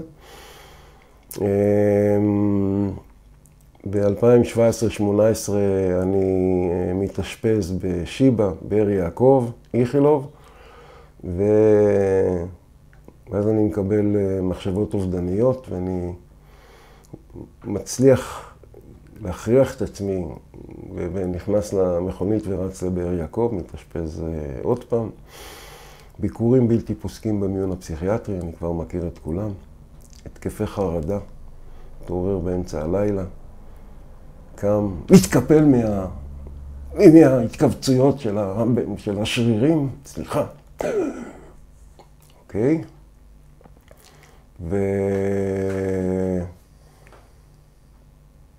ועומד מזיע כולי וצורח כמו מטורף. ולאט לאט אני קצת מתאושש, אני אומר קצת, כי אני נכנס לתקופה של הרבה דיכאונות. אני ישן 16-17 שעות ביממה, אני זומבי, אני לא אוכל כלום, יוגורט וחצי עוגת גבינה. זה מה שאני חי. עובר חודש, חודש וחצי, אני יוצא מתקופת הדיכאון וכולם מתפעלים מהדיאטה שעשיתי. איך ירדת 5-6 קילו בחודש? אני אומר להם, חבר'ה, אין שום בעיה, תעשו את הדיאטה שלי. כמובן כולם. לא, לא, לא, לא, לא. אני עובר שוב, אמרתי תקופות של חרדה, לפעמים אני עף לכיוון של המניה, זה לא בדיוק מניה, אבל לא ניכנס כרגע להגדרות הרפואיות. אני בהיי, כולם חברים שלי. זה אגב מאוד מסוכן, כי אתה מסוגל לחלק לאנשים כסף. אני מכיר אנשים כאלה, 100,000 שקלים, ואתה לא יכול כמובן לקבל את זה בחזרה. זה למזלי לא קרה לי. ב-20 אני קצת מתאושש, שוב, תקופות של דיכאון, אבל אני כבר מכיר את זה לצערי, אז אני לא מתרגש. לקראת סוף 20 אני נכנס למצב שנקרא דיסוציאציה. אני חי בהווה, אני יושב, כמו שאני יושב עכשיו מול המצלמה ומדבר בצורה נורמלית לגמרי, אבל בצד עומד סגן יאקי מושקוביץ, והוא נוסע בטנק ומרגיש את הקפיצות, ואתה תותח שיורה, ואתה בום, ואת הצלצול של התרמיל כשהוא נופל, ואת הטק-טק-טק של ירי המקלעים. אני מתקשר לפסיכיאטר, דוקטור משיח, ואומר לי, תבוא אליי בעוד יומיים, כי הוא לא יודע, הוא לא נמצא או משהו. אחרת אני מתקשר אליו ואומר לו, דוקטור משיח, אני עוד מעט לגמרי ב-73, אני כבר לא ב-2020. הוא אומר לי, אוף מהר לבית חולים, ואני מתאשפז שוב. אני, אחרי ש-35 שנה לא ישנתי, אני חוזר לעשן. למזלי, אני לא מכניס לריאות, אני משן זה כמו סיגר, כי סגן מושקוביץ ישן. אני במחלקה יוצא לעשן סיגריה, חוזר 10 מטרים, ויופ, מתעלף. מביאים אותי למיטה, קיבלת מכה בראש, לא, הכל בסדר, כעבור 5 דקות הם חוזרים. אני מטושטש לחלוטין, מודדים לי לחץ דם, מעיפים אותי לחדר הלם, לא למיון רגיל, כי זה סכנת חיים. מחליטים שזה בגלל הלב, אני צוחק ואומר להם, זה לא בגלל הלב. אני נותן לסגן מנהל המחלקה לקרוא את הדפים של הספר של עמנואל, הם מצולמים איתי בדיוק בטלפון שלי, בדיוק למקרים האלה. הוא אומר, וואו, מקרה כזה לא ראיתי. אני פשוט חי את 73, אני יוצא משם. זהו, מאז אני לא מאושפז, לא הייתי במיון, אני מקווה כמובן שזה ימשיך. אבל יש לי משפחה תומכת שאני בקשר מדהים איתם, כולל מירי גרושתי, ציינתי את זה כבר. נכדים שהם בבת עיני, מי שנשאר חבר שלי הוא חבר לנצח. אני מנהל אורח חיים אקטיבי, ספרים וקונצרטים, אני שרוט על מוזיקה קלאסית, ופעילות גופנית ומה שצריך. יש לפעמים קצת שבוע כזה של דיכאון, אז בסדר, אז לא מתרגש מזה. ולסיום אני רק רוצה להגיד משפט על ההווה. כוחנו באחדותנו. אנחנו עם אחד, וחשוב מאוד לזכור את זה, לא משנה מה הדעה הפוליטית שלך, ואם אתה תומך במהלך כזה או אחר של הממשלה, או לא תומך במהלך כזה של הממשלה, כולנו אחים. במלחמה, הכדור או ה-RPG שהגיע לא אמר, רגע, מושקוביץ הוא אשכנזי, אז נדפוק את אליהו כי הוא ספרדי. והטייסים שבאו לסייע לנו, והרבה מהם התפוצצו, כי זה היה סיכון אדיר, לא אמרו, אוקיי, פה יש אשכנזים עם רולקסים, אז נעזוב אותם ונסייע לספרדים, וצוותי הקרקע לא כיוונו את הפצצות כדי שיסייעו לספרדים ולא לאשכנזים. וההרוגים והפצועים והלוחמים, שזה האליטה המשרתת של מדינת ישראל. זה אשכנזים וספרדים, אנחנו חיינו ביחד, אנחנו לחמנו ביחד, אנחנו נפצענו ביחד. מי שנהרג הוא לא אשכנזי, הוא לא ספרדי, הוא ישראלי. ואם אנחנו נשכח את זה, אז זהו, אז הפרויקט הציוני גז. זה לא מדינה שאני מוכן לחיות בה, אני לא מוכן שהנכדים שלי יחיו בה. וזהו, זה הסיומת. אין לי יותר מה לומר. ינקי, תודה רבה על רעיון מרתק, מכונן וחשוב מאין כמוהו. שמח על המילים.